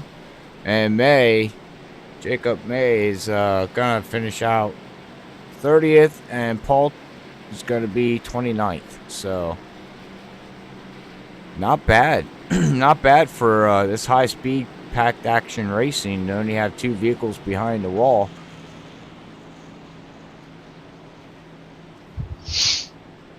And we're going to see here this year, you know, as the laps are counting down, these restarts are going to start getting crazier and crazier.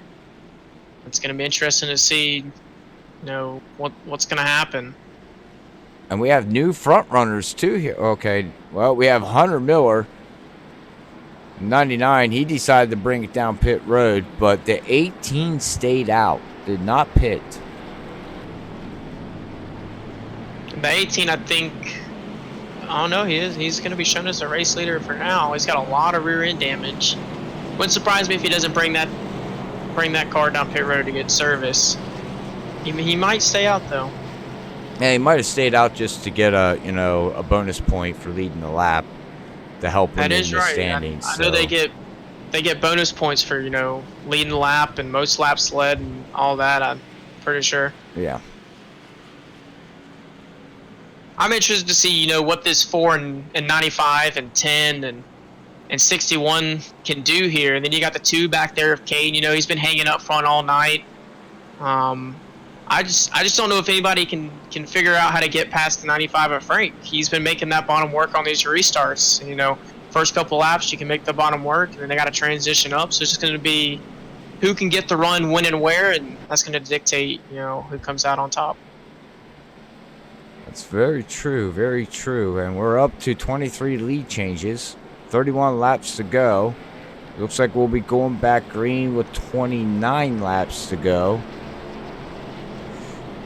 You know, another one that I said earlier too is Zach there in the 62. He made a hard charge there right before that yellow came out. So interesting to see. He's going to get up there and see if he can't mix it up between these guys that have been up front all night. That, and we can tell we're getting later in the afternoon here. Track is starting to cool down. We were up to 103. We're now down to 99. So towards the end of this race, depending on how many more yellows we have, this track temperature could drop, which will give these guys more grip, which more speed. It can turn into better racing. And I do know, like I said, if anybody hasn't went back and watched their Daytona race or Las Vegas race, the ending was crazy.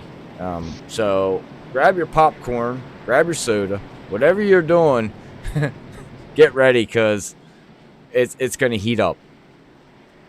You know, another guy that I'm going to keep my eye on too is the 26 back here of Joshua.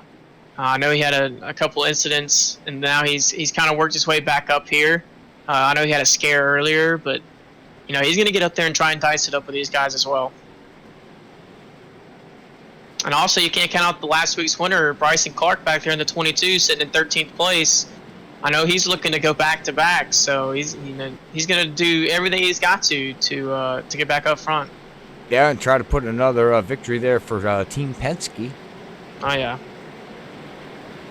As we had Longshot win the first race, Team Penske has won the second race. Do we have a new team, new driver win, or does those teams get their second win of the season? Only time will tell. So we're waiting for that official pace car to duck in. And looks like it's going to duck in this time. Yep. And we had somebody blink out. We just lost somebody. Okay, the 10's back. All right. And back green's out, and that 61 did not. He had to check up on that start. 61, the 10, the 2, the 41, everybody on the top lane just did not get a good restart. That's allowed the 18 of William to just get out front. But I know right here Frank's going to get a big run down the backstretch with Davey pushing him. Yeah, they're going to freight train. And you're going to watch here right now as the 18's going to block, and he decided he's going to go down on low. It's going to let everybody go by because that top side's just they're going to motor on by. There ain't nothing he can do. You got 3 of the fastest guys that have been up front all night, all on the line right here. This one should prevail, and the 18 should slide back to 4th. But hard charging behind him is the 62 of Zach. So you got to watch that, because the 18 looks like he's going to get stuck on the inside here going into 1.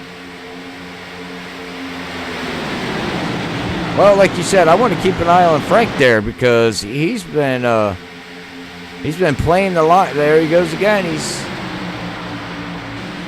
Yeah, the 4 is just trying to find clean areas. Here comes the 62 of Zach. He's going to dive it down to the 10 of Darren, all the way to the inside. Can he make the move? He's going to be able to clear him right here, all 4. Okay, he's going to make the move and slide right there in P3. He's not done. He's going to go for second position. He's got the 61 with him of Corey. So now it's going to be interesting to see what lane Frank takes here. It looks like he's going to take the outside, and he's probably going to dive it down to the bottom here in 1. It looks like he's going to stick it in the middle and slide right back up in front of that 4. Oh, almost contact between the 61 and 62. Really, really close racing as the 61 had a check out of it coming off 2. They're 4 wide going into 4. And we got a battle for the lead. Oh, wow, we got battle all over the place. Oh, the 18 got loose. 26 saved it. This is the part of the run where the 18 is going to be getting in the way of everybody with the older tires. Mm-hmm.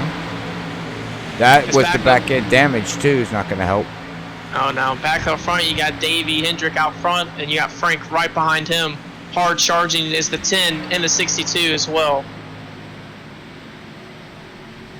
It's down the backstretch. You know, the 10's trying to get clean air right here. He's trying to find what way can I get around these guys. Looks like Frank's pretty content for right now to ride right behind Davey. They send it off into 30. Yeah, if I was if I was Frank there, I would just ride. You know, try to hold off that 10. You know, he's got a fast enough vehicle to be up there in the front, so there's no point in pushing it. Maybe, you know, fall back and save a little bit of tires with 25 to go. Yeah, you know, one person who's not pushing it right now is that 62 of Zach. He almost slides up into the 2.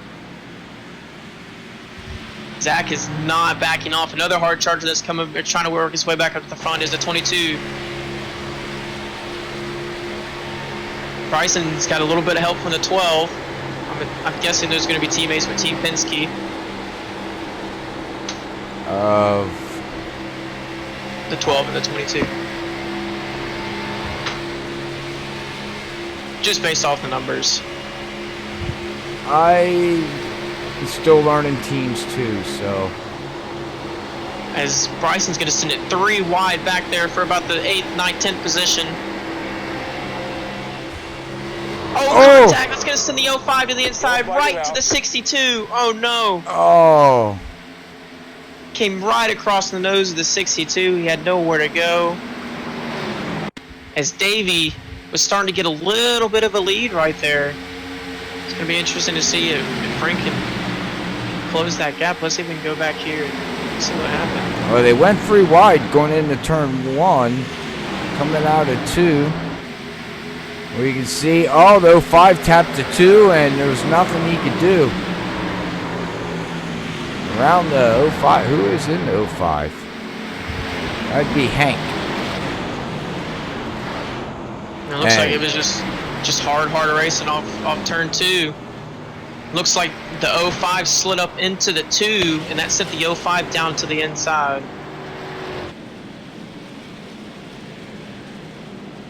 And the 05 just slid up just a little bit off exit. Caden was kind of pinching it off the wall, you know. Nothing on Caden's part. He was just hard racing. Yeah. Well, it's like I said, it's going to get heated up here tonight here with SlideJawb. I also just real quick want to give a big shout out again there on the YouTube side to the Colonial Riders. They are watching us live, Hunter, and thank you for being aboard SlideJawb. It's great. It's great to see them out there and us sponsoring their driver, and which I believe would be Jade Bell, which every time I say his name, I think of a Star Trek character. Let the force be with you. Well, I knew this was going to happen. Everybody's going to come down and make a pit stop with 22 laps to go. It's going to be interesting to see who can come off pit road first here and try and snag that clean air up front. As it looks like the 26 has a little bit of rear end damage right there in the rear. That's not what he wanted to see after he got that quick fix.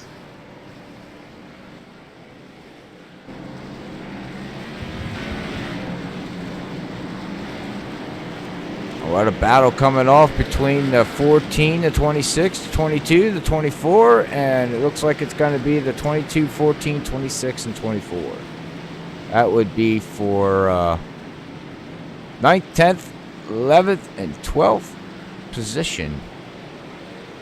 As it looks like Davey Hendricks here is going to be your leader coming off pit road, followed by Frank DiMaggio. Then you got Darren Cole in the 10, Caden Atkins in the 2. And that's your top 3. Looks like William Martin right here was just sitting at 21st position, and he came out P5. So this is going to be interesting. He might have taken 2 tires there, Robert. No, he had a 14.1 pit stop. Man, he really had a good pit stop. Really good Pit in stop. and out. His in and out was a 38.5 to everybody's 39.1. So his entering and exiting was. I guess he came in P8. I was looking at something completely different. I tried to give him a little bit more credit, or give his pit crew a little bit more credit. Yeah, there you go. Hey, nothing wrong with that. I'm sure they're enjoying it. But that's another Team Penske driver right there. 22. Yeah, he came in 8th, and he's gonna come off pit road 5th, so he was able to gain a couple positions there. Well, we'll have to see what this guy can do. We haven't talked about him all night. He's just been minding his P's and Q's in the back, you know, kind of just riding around. I was going to say, I don't even recall him being in the top 10. Huh. Good job. That's the way to do it. Shout out to him for keeping his nose clean and being up here at the end. His teammates falling back to 9th. Back there in the 22, Bryson Clark. That's your last week's winner.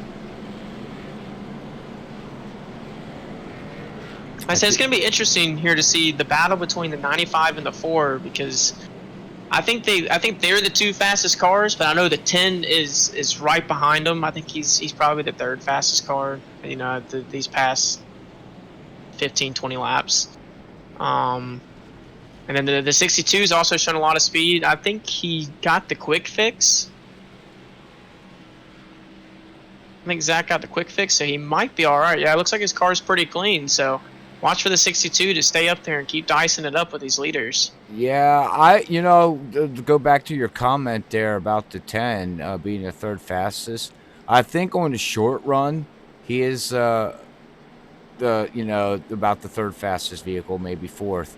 But if we get a 20-lap run with no more yellows, he showed that he was the fast car on a long run.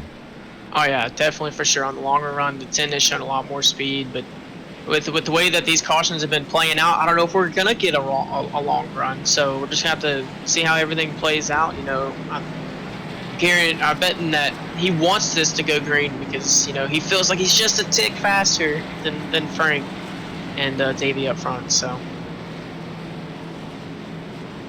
Well, looks like he's having a little bit of internet problems as.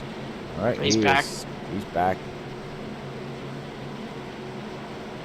Well, yeah, the answer, that question that you said, well, not question that you asked, though, but what you're talking about, I think he needs, we got 20 laps. He needs this long green flag run at least 15-plus laps is what he's looking for, I believe. He's telling everybody, come on, boys, let's just keep it green. I can get these guys up front if we can just keep it green. Yeah. Well, we'll see how this all is going to play out. Davey's going to take the inside right here. That's probably a good choice on these fresh tires. I was saying the first 1, 2, 3 laps, the inside's going to prevail, but after that, you're going to want to go ahead and get to that outside as quick as you can. I am just shocked.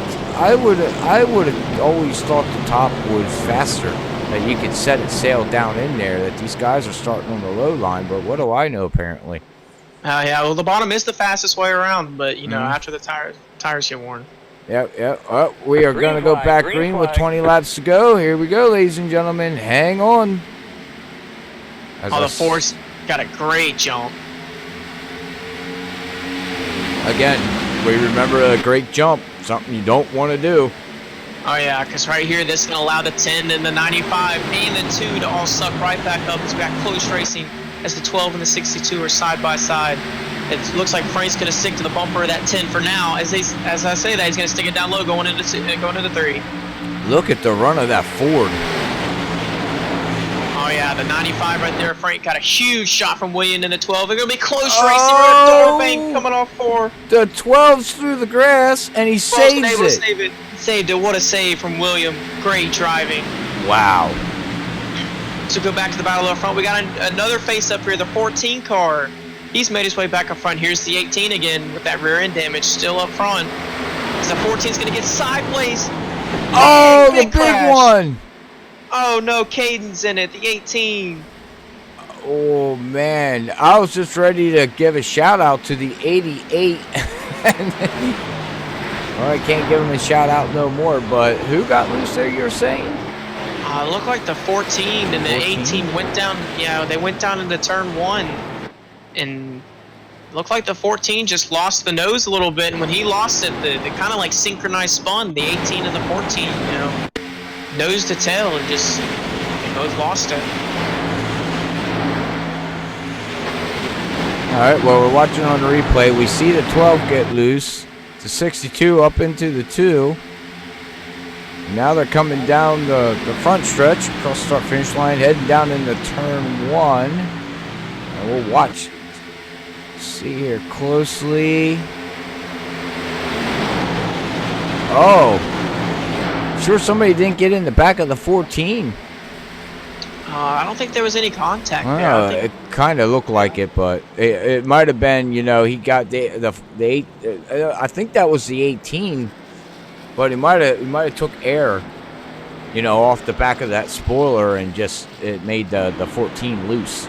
Yeah, I think that's what happened. Like I was saying, if you can get all the way to somebody's bumper here, it's gonna make you aero loose.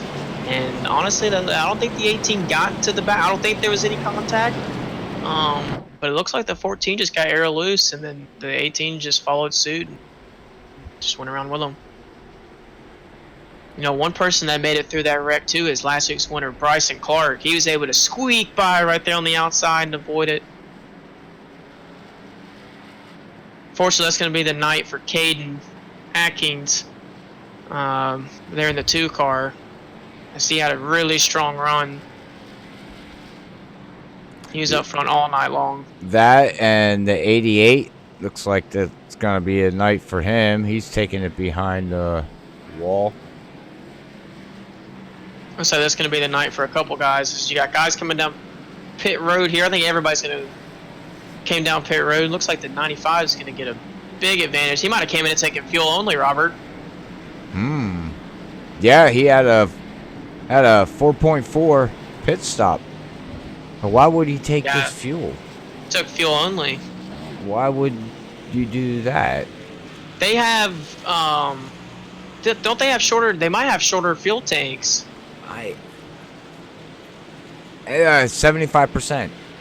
Oh, so yeah, that's gonna change everything. Yeah, I was thinking they were 100%. Me too, and I apologize to the league.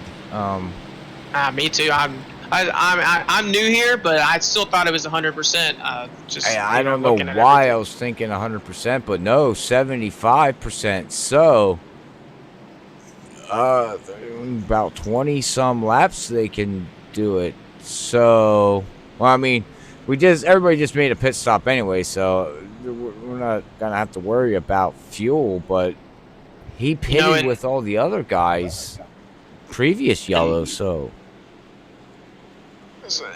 And another thing too is the previous yellow. You know, some of these guys could have taken less fuel, because the less fuel you got, you know, the little bit better. You know, at least in the open series, the less fuel you got, the little bit more rotation your car is gonna have. So, you know, I mean, I don't think these guys are fighting any tight. I think that they're mostly just fighting loose. But, you know, the little bit less fuel, the little bit quicker you should be. So it wouldn't surprise me if that's what they did there on the previous yellow, and maybe that's why, you know, Frank decided to come down and take fuel only. That, and things are heating up because the track temperature is now up to 108 degrees. Yeah, things are going to get really spicy right here. These guys are wheeling them.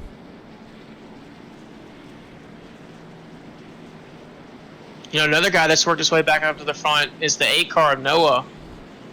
I know he had that little incident earlier, and he's back up front. And then right behind him is the 24 of Gavin Martin. So the thing about this package is any of these guys here, you know, realistically in the top 10 have a shot at winning. You know, anything top 10 and back, unless something drastic happens up front, I think it's going to be mostly settled by the guys in the top 10. Not saying that, you know, somebody can't come flying through the pack, because I've seen it happen before. But, you know, realistically, the top 10 right here, this is where the race is going to come down to. Yeah. Yeah. And we have a couple cars that stayed out, too. 27 stayed out. 17 stayed out. Jordan in the 19 stayed out. Matthew Chastain, he stayed out. So the top 4 stayed out. Everybody else pitted. You know, they only ran a couple laps there. I don't remember how many they ran, but it shouldn't have been too much to hinder their tires. But like I said, tires to me, at least to me, mean everything on these type of tracks, especially in a fixed series. Mm-hmm. Yeah, tires are key. And I wonder if anybody, you know, the previous pit stop made 2 tires, because I'm looking at the 8 from this last pit stop there back in 10th place. He had a 9.2 pit stop. So it sounds like he took 2 tires as well. Yeah, and I don't know, at the track temperature at 108 degrees, everybody, that was a smart move. He's going to be driving it sideways, that's for sure. Well, maybe he's got dirt background. You know, yeah. Some of these guys are dirt wheelmen, so you know they can handle a loose car.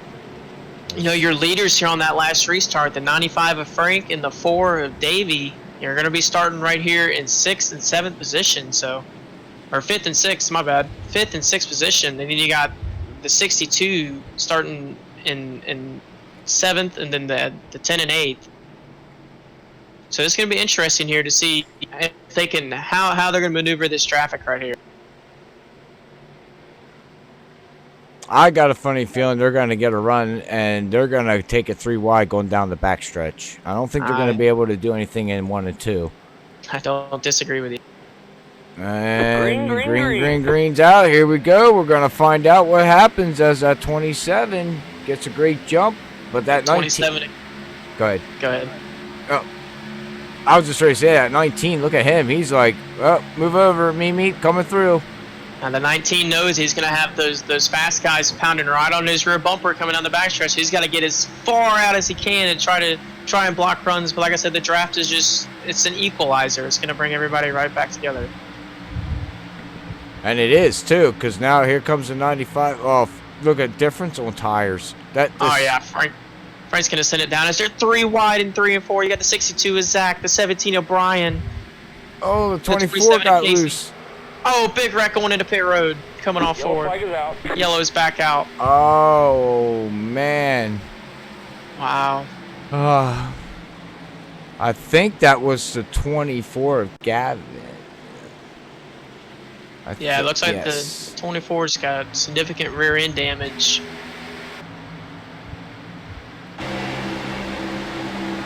Well, we're right along here on the replay, and yeah, he just got loose, takes it into the grass, tries to save it. Oh no, what happened to the 41? The 40 looks like. Go ahead. Looks like he lost it from the outside there, Robert. Yeah. I don't think he got any help from the 61.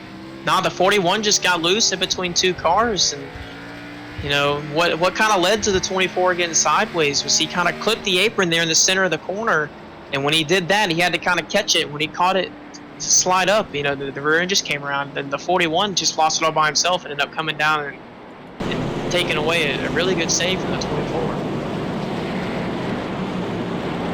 Well, I can say this much. These guys are not used to this now because the track temperature now is up to 109 degrees. So, man, another one that they heard right there was the 14 of Jade Bell. His front end is destroyed. Oh, man.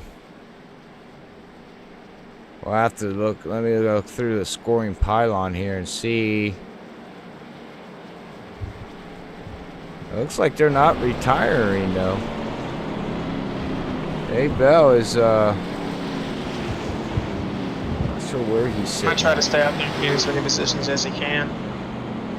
Well, He never give up. Yeah, he's sitting on pit road. He's getting fixed. The 41's getting fixed, and it looks like Jade's gonna come out. And here comes the 41. He's exiting.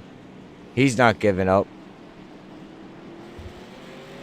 And So what I want to know is what happened to Davey on that restart. He didn't get anything. He didn't get any positions, and Frank was just able to drive from 5th or 6th position. I think he was in P5, and he drove all the way to the lead. And then you got Davey back here sitting in 7th. So not a great restart from the 4 car of Davey Hendricks. yeah, he had to check up going into 1. There was a car that slid up the track just a little bit, and he got off the gas so he didn't run into him. So he lost all his momentum going into 1 on the high line. Oh yeah, see, that'll do it. Anytime you got to crack the throttle like that, you're gonna lose momentum, and you can see how much it cost Davey right there. Yeah, because now he's back in a position 7. So, but you know what? At least he still got a car. Car's still all put together, so he can bounce back from that. Oh yeah, Jordan up here in the 19 looks like he's got a pretty clean car as well. He kind of held his own right there, you know. He wasn't gonna move over and let those guys go, and we'll see, you know, how those older tires. I think he stayed out that last caution, right, Robert? Yeah. Yes. So we're gonna see, you know, how these guys behind him with fresher tires can manipulate. But with these cautions, you know, this is allowing his tires to cool down. So I don't know with the track temp rising that it's going to be enough to benefit him, but you know, that's something to put in the back of your mind that, you know, as these caution laps are going, that his tires are cooling back down. Yeah, but I've always said that hurts, you know, getting through that heat cycle. Yeah. Sometimes that heat cycle can be good for you, and sometimes it can be, you know, the devil. Yeah, sometimes it can work out really good for you, and then sometimes again, you know, it can work out really bad. I mean, with this track temp being as hot as it is, you know, I can't tell you what these cars are going to do, but like you were saying, sometimes it's good and sometimes it's bad. We'll just have to see how it works out. But as of right now, he held his own on that last restart.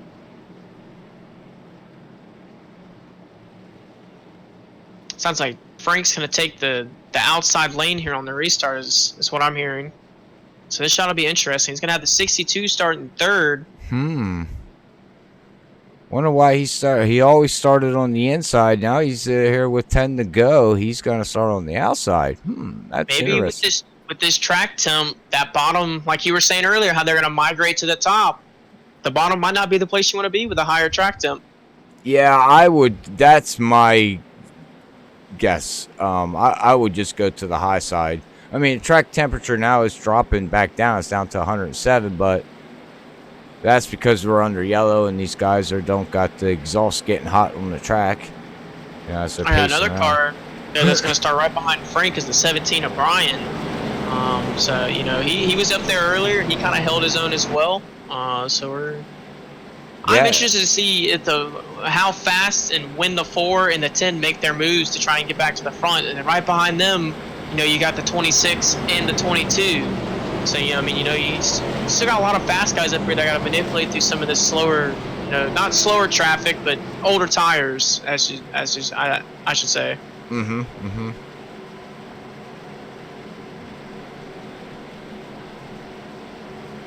Well, we're going to find out because they're double following up here, heading down the back stretch, going into turn 3, and that Iracing official pace car is going to duck back in and see what happens here. Should be getting the green with 7 to go, right? I think so. 8. And you might have a green-white checker, too. Oh, yeah, I don't think these guys are done wrecking yet, Robert. You got the 61 back there, and the 8. You know, they're going to try and battle their way, and the 12 of William. They're going to try and find their way back to the front as we're getting ready to go green here. Well, it looks like 12 of Williams, he saved his quick fix, so he used it now, but we are back green here with 8 laps to go here at SlideJawb Racing League, brought to you by Colonial Riders. another bad restart for the outside lanes. The 17, the 10, the 4, and the 22 all kind of stacked up right there. That's allowed the 95 of Frank to get a decent lead on the second place car, the 19. That, and we know how Frank can manipulate the lanes, because he's shown that, you know, here through the race. He knows how to work the draft more or less. Oh yeah, as the 19's not done, he's going to sit it down there on the bottom. He's got the 62 right behind him. This looks like he's going to throw it 3 wide coming off turn 4. Big battle for the lead. Gonna have 7 to go this time by. You're going to have the 10 of Darren, because it's going to stick with the 95 of Frank. Then you got the 4 in the middle. Oh, they're wrecking the 22, the 12, and the 3. Yellow, yellow, yellow. Oh, and the 19's going around. Oh, and he's through the... We just seen that live. Oh, I think the 19 needs an ambulance. He is done. That was after the caution, too. It looked like the 4 bumped they were just 4 wide going into 1. The 4 bumped the 17 into the 26 and then the 19. You know, it all just kind of played itself out. This is crazy. Well, we went through this at Daytona. We went through this at Las Vegas. And I think we're going to go through it again here at Michigan. It comes down to it. These guys fight for every single position. Yeah, it looks like the 3 was just getting a little anxious there, and he kind of drove up into the 12 just a little bit. The 12 was trying to give him a little bit of room. I don't know if he knew that they were 3 wide all the way to the outside. 2 teammates end up tangling with each other and destroying race cars. Bet the team owner's not happy. I wouldn't be happy with 2 team cars. I don't think you can really pin that on either, you know, the 12 or the 22. That's just a lot of hard racing. I don't think they realized coming down to the end of the front stretch right here that they were going to be 4 wide going into 1. And it looks like the 3 kind of went up the side track just a little bit, and that kind of upset the 12. And like I was saying earlier, that air actually plays a big difference. Well, we're going to have 5 laps to go. Let's see when we go back green. We should have about 3 laps to go. We're up to 27 lead changes at the line with 11 cautions here tonight. Still a lot of lead changes. I know you said last night here at Michigan we had 37 lead changes, but 27 is still, like I said, with this package, you know, each lap, each corner, you know, each straightaway, everything can just completely change. Yeah, and that's not even tallying up how many times did the lead change per lap. You know, oh, yeah. I mean, it could have changed like 6 times, you know, each lap. So we could be up over 100 lead changes if it would tally all that up. But it looks like we got a vehicle in the background here smoking. I can't see one.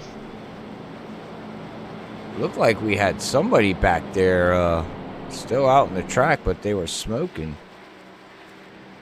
Oh, man, so it looked like the 10 car came down pit road right there. Yeah, I was just ready to say that. The 10 came down with 5 to go. He had a little left front fender damage, so I think he went ahead and just got his quick fix. I feel like he probably feels like it was a little bit too much damage for him to do anything, so he feel like his only shot to win the race was to come down pit road and get that fixed.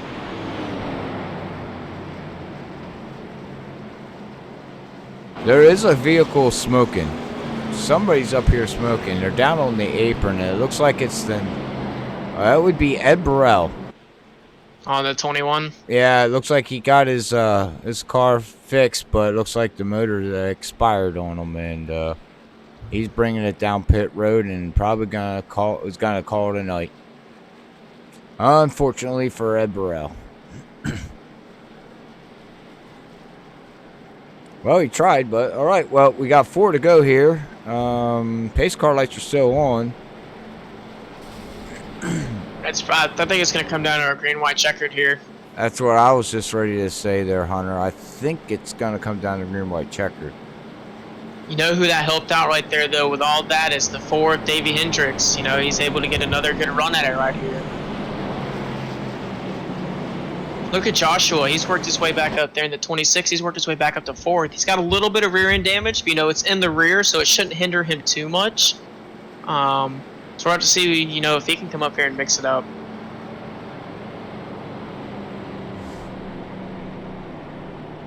You still got the 12 of William Martin, and 41 and the 61 are still up there as well. They got a little bit of damage, but I don't think this is over. I don't even think it's even close to being over.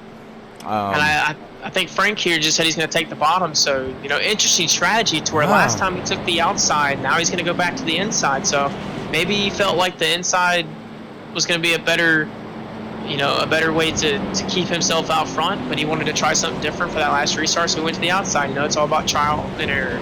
Yeah, and he tried it, and I don't think he liked it. So because that's an interesting strategy. But again, like you said, if you don't try it, you don't know. And oh yeah, I mean, he tried it. It worked out for him. I mean, he's up in the lead, but he probably just didn't like how the car felt. Yeah, I think the fastest two cars, in my opinion, 95 and the 4. I think the 4 is just a tick better. But if Frank can keep it out front right here, and defend his position, it should be a pretty good race. And he does know how to defend. We've seen this all night, and we are gonna have a green-white checkered as the lap counter up there. Everybody, you see it says race. It now reset itself to 3 to go. If we have another yellow, we have our second attempt at a green-white checkered. It will reset itself back to 3. So. Nobody's going to give an inch right here, Robert. It's going to be a lot of hard racing. Nobody wants to give up their position, so we're just have to see if they can keep them going straight. Wow. Looks like we still have 17 cars showed on the lead lap.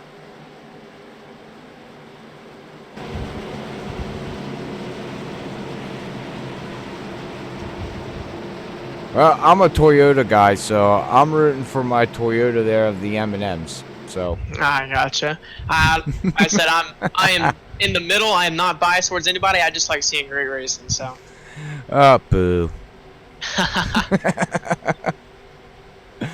All right, here we go. Green white checkers. First attempt here. SlideJawb Racing League at Michigan International Speedway. Wait for that green flag. Wait for that flag man to land. Green's out. Off he goes. That 95 gets a great jump. That 4 is going to be able to hang right there with him. Well, who's that? Okay, 26. Oh, I thought the 26 and the 62 were going to hook up there. But he decided not. So Frank's going to do exactly kind of what I did the other night. You got to take the bottom right here on these late race restarts and let anybody get to your inside. You want to defend it as much as you can. It's easy to get a big shove down the back stretch going into 3 from the 4 of Davey. We're going to have a 4-way battle for the lead. Yeah, nobody's getting here comes that 62. Oh, he drives that thing so hard. Oh, he saves it. Oh, wow.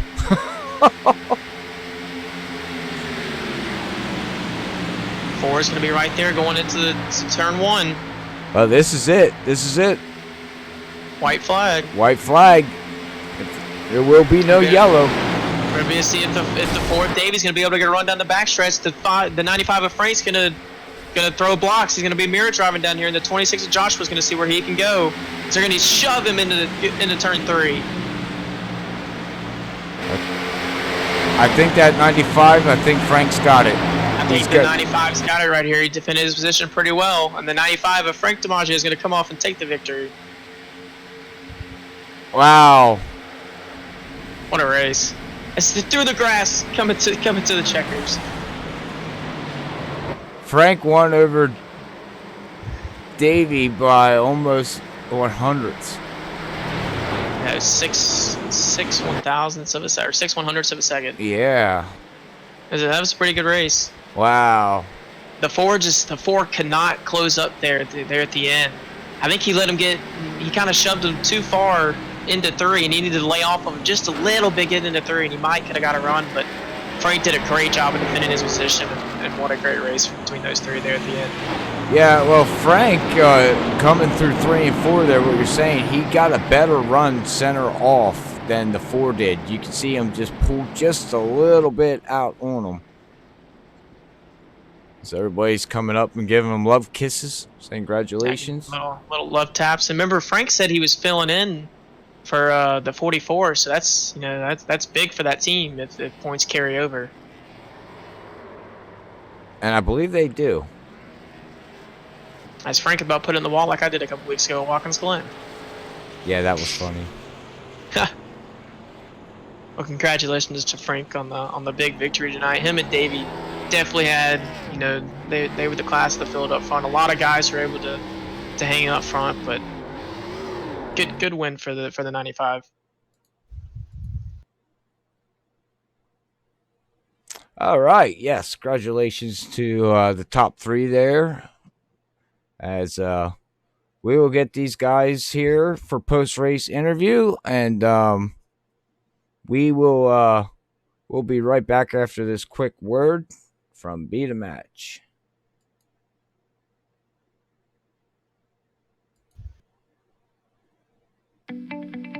One of the main reasons I did decide to join the registry is because the lack of African American representation on the registry. It's our responsibility to register. This is something that we can control. You can do this. Think about if it was your child. Think about if it was your sister. Don't let fear be the only reason that you don't save a life.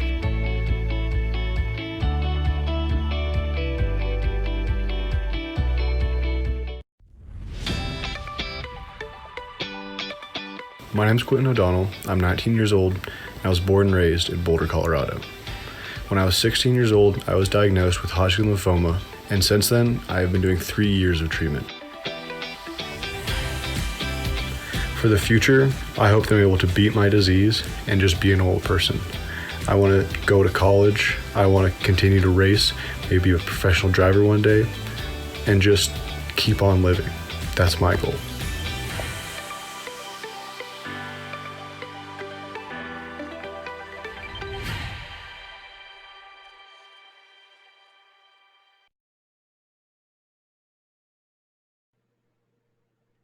All right, we are back after that quick word here for post-race interviews. All right, well, we have our top 3 here tonight, Hunter.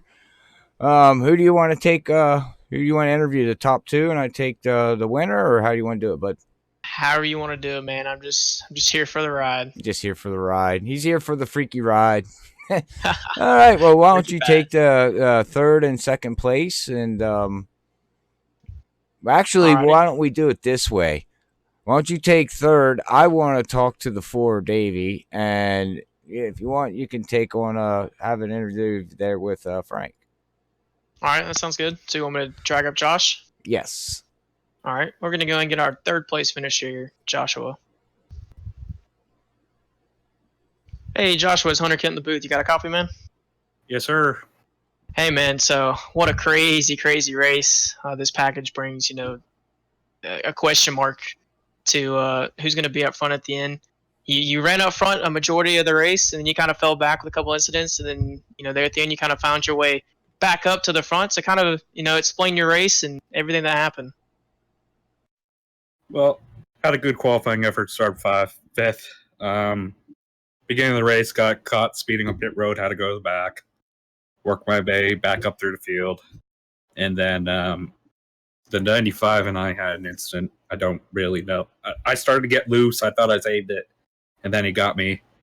So after that, I used my fast repair. Was able to work my way back up. Tried to be a little more on the careful side since I knew I already used the fast repair. So was able to bring it home P3. It's a shame we couldn't have a long run there at the end. I think if longer run with the hotter track conditions like they were in NIS, I think I could have had something, maybe got them on the outside, but oh well, P3. I got you, man. Yeah, like you said, you started up front and you had a little bit of incident, with the tight as the racing is, maybe you got a little bit arrow loose with the 95 right there on your bumper and when he got into you. But is there anybody you want to give a shout out to after this top 3 finish? I just want to thank everybody in the league for letting me come in here with open arms. I want to thank my teammate Brady Clark. He runs the 88, and all the guys at PRM for helping me get prepared for tonight. All right, man. Well, you did a great job. Great race. And next week we head to Martinsville. How do you feel about that? We're going to go to the paperclip, a little short track racing. You ready to be beating and banging? I haven't ran Martinsville yet with this Cup car, so I'm interested to see how it's going to go. 10-4, man. Well, we'll let you go ahead and go down there and celebrate your third place finish tonight. Like I said, is there anybody else you'd like to give a shout out to before we let you go? I'm good. Thank you for having me on. Thank you for broadcasting. You guys do such a great job. All right, appreciate it, man. Good race. Thank you. All righty, that was our third place finisher. Yeah, what a race he had, up and down, up and down.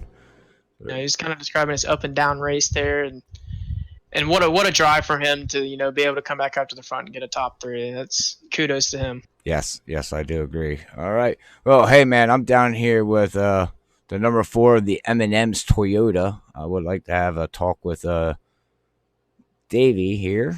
Let's see if we can grab him. Mr. Hendrick, Robert up here in the booth. You got a copy, man? Yes, sir. Well, man, last time I talked to you was at Daytona when you won that race for the season opener. I actually just wanted to go specially here to talk to you because, 1, I'm an M&M's fan. 2, I'm a Toyota's fan. I love your paint scheme, but other than that, how was your race here tonight, man? It was all right. I got in some trouble earlier when Jacob May couldn't hold a line and doored me into the infield. But after I recovered from that and got through that one major wreck we had, I think the 95 and 19 got together or something like that, and that destroyed my car. Thankfully, I still had my one fast fix to get my car back to race ready. Yeah, that's what I was going to ask you. Without you brought that up. We seen that accident and everything, and you went down. When did you decide to use your quick fix? There, very at the end of the race, or when was it? Oh yeah, definitely after that major wreck where Okay. The 19 and 95 got together. Before that, I only had maybe 40 seconds of repairs, and I could still keep up with the draft really, really easy. So I was saving it for when I knew the big one would come and wipe me out. Yeah, that's the other thing. I brought that up to Hunter here tonight. I noticed, you didn't use a quick fix and you had some damage and it was on the right front there, but you were still keeping up with the leaders. I mean, there was a yellow that came out and you're in the top 4 with damage. And I was like, oh man, can you imagine what he can do with a clean car? Yeah, I was definitely quick. I would have liked to stay up front the whole race, but I'll take getting a top 3 and getting some good team points and points for myself.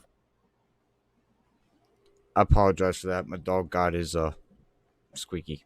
But yeah, anyways. All right. Well, hey man, we head off to some short track racing next week. Are you prepared for that as we head to Martinsville?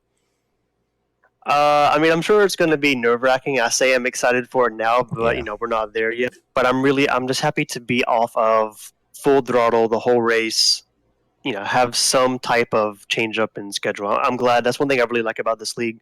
Our schedule isn't nothing but crappy mile-and-a-half super speedway type racing. It's short tracks, road courses, even road courses you won't see often like Belle Isle. So I'm happy we get to see some good different tracks this season. Yeah, and that's a track I'm excited to go watch. Have you ran any laps there? I've put maybe 10 or 15 laps on it. I was tested it out one night. Yeah. I have never bought that track or needed that track. So that's definitely the one road course we have that I am the most clueless on. I'm good on the others, I think, or at least these. But Belle Isle is going to be a challenge. Yeah, I think a lot of people are going to go into that and being clueless because I'm even going to be clueless because I never ran it before either. So, but hey, man, well, I'm going to let you go celebrate. Again, congratulations on your second place finish. You're got a good, strong car tonight again. Does anybody want to give a shout out before I let you go celebrate it, man? Oh, let's see. Let's do Colonial Riders first. They're the title sponsor of the series. I greatly appreciate them coming on and sponsoring this. Wheels for Warriors, Veterans of Foreign Wars, and Weekends with Warriors are all sponsors of us here at Longshot. Again, I got to thank Longshot, Jade Bell, Keith Calhoun, Darren Cole. Tonight, Frank was actually filling in for one of our guys. So Frank was a teammate tonight, so I was definitely pushing him to a good finish. You guys up in the booth, and I think that's about it. All right. Well, yeah, I say God bless to all the military people and everybody that's helped sponsor this, and everybody that you gave a shout out to from deeply from my heart. I really do appreciate them, man. Appreciate it. All right. Talk to you later. You have a good one. You too, man. All right, Hunter. That was our second place there, Davey. Awesome guy, awesome cat. Very strong. Had a good showing last week at Las Vegas. Won Daytona, and now he brings it home second position, man. So his season's starting out pretty strong.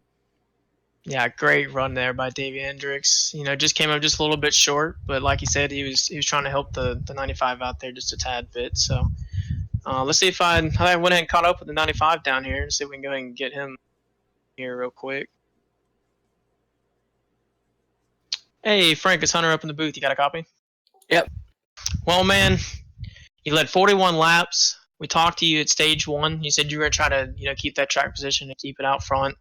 By far, I think you and Davey and the 10 and a couple of others, had the fastest cars. If y'all could get a longer run, y'all probably would have separated a little bit. But just go ahead and describe, because for us it was crazy, the chaos that you went through on those finals restarts. Yeah, it was pretty nuts, especially trying to stay up front. I felt like as the race went on, the bottom groove next to the yellow line got looser and looser, and a couple times I had to back out of it. So luckily we were able to keep the track position. We had some good pushes by Davey to keep me up front there, and able to come away with the win.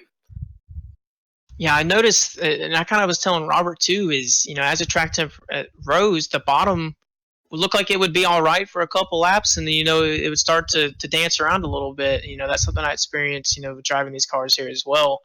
But you were able to keep it out front, and then on a couple of those restarts, you decided to take the bottom, and then you took the outside, and then you took the bottom again. So kind of like walk us through, what was going through your head as you decided where you were going to restart right there. As we restarted, trying to keep track of who had how many tires and who on my team was behind me to give me that push. So this is tough to keep track of that while you're trying to drive and watch the mirror and not get loose. So a couple times, guys with 4 tires. I think Zach on that last restart had 4 tires compared to what I had, and then Davey, my teammate, was behind me. So that's why I took the bottom there. But always trying to get the best run off the corner and shoot down that backstretch. I got you. Yeah, I think like you said, you were filling in this week. Well, I think you did a great job of filling in. You went ahead and dominated, I think, most of the race, and then to come away with the win. Are you going to be racing next week in Martinsville in that 95? Because of work, I think I'm going to be missing the next 3 straight races. So I gotcha. I'm not sure which 3 those are, but I don't know. Hopefully we can get back to 1.5 mile or 2 mile track. I'll be happy. I got you. Well, hey, man, you did a great job tonight. You kept it out front. You ran a great race. You were able to block the lanes inside and out, and you put on a heck of a show for the broadcast. Is there anybody you want to give a big shout out to here for this victory?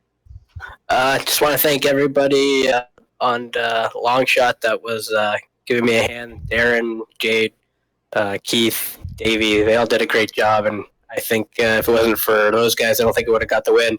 So I just want to say thanks to everybody there and everybody that's part of this number 95 Ammo Chevrolet. So a lot of fun racing. Hopefully when we come back, we'll be able to be competitive again.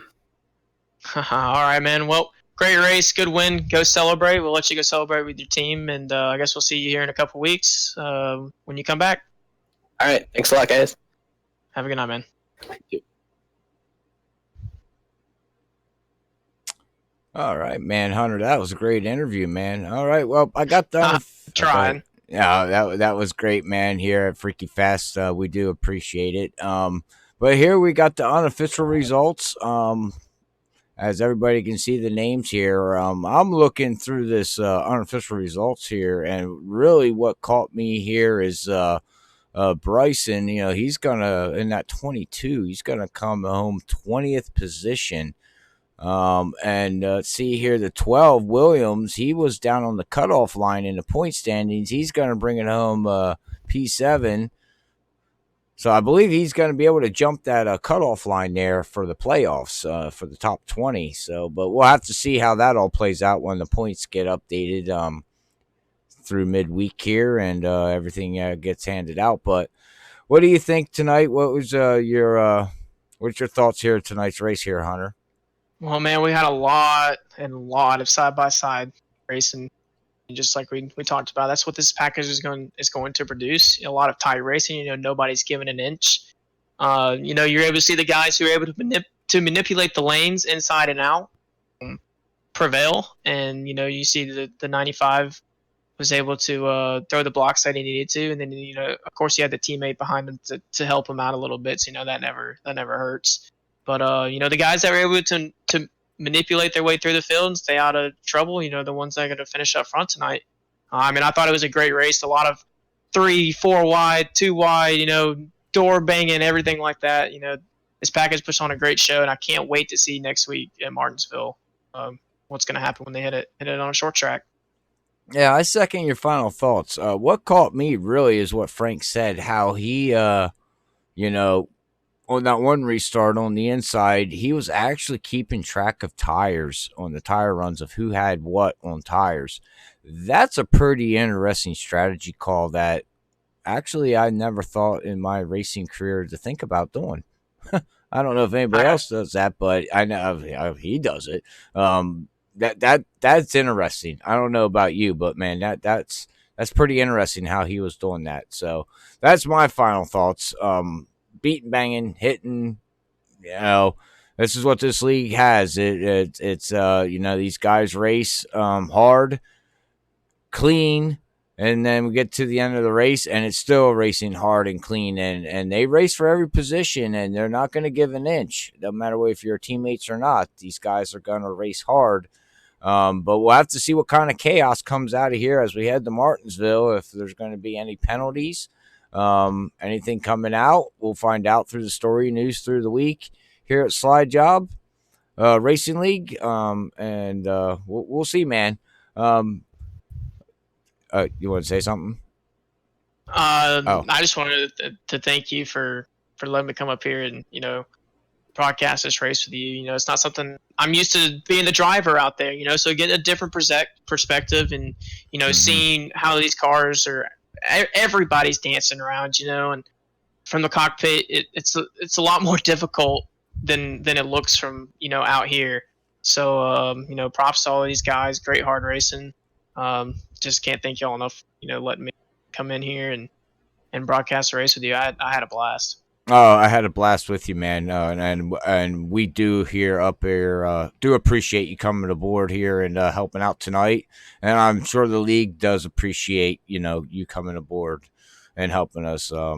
But our next broadcast is actually going to be Sunday night at the Earl. We're going to be back in the trucks with you guys over there at 9:00 Eastern. So if anybody wants to come and watch these guys do their beating and banging open setup, contact them at on Facebook. Nick Hurd, and I'm sure you'll help them. Anybody that wants to join, the steps on how to do that. And then we will be back here on Monday night next week as they head to Martinsville, like we said. And special news and announcement, we do got a league that's starting up called Aerial 51 Thursday night, starting September 12th. So make sure you tune in every Thursday night, Sunday night, and Monday night here at Freaky Fast for all your freaky racing and whatever else we want to freaking do. So, but also, before I go there, before we head off there, Hunter, I want to also give a shout out again one more time to Colonial Riders for sponsoring this series. It's awesome to see a real life sponsor supporting the league.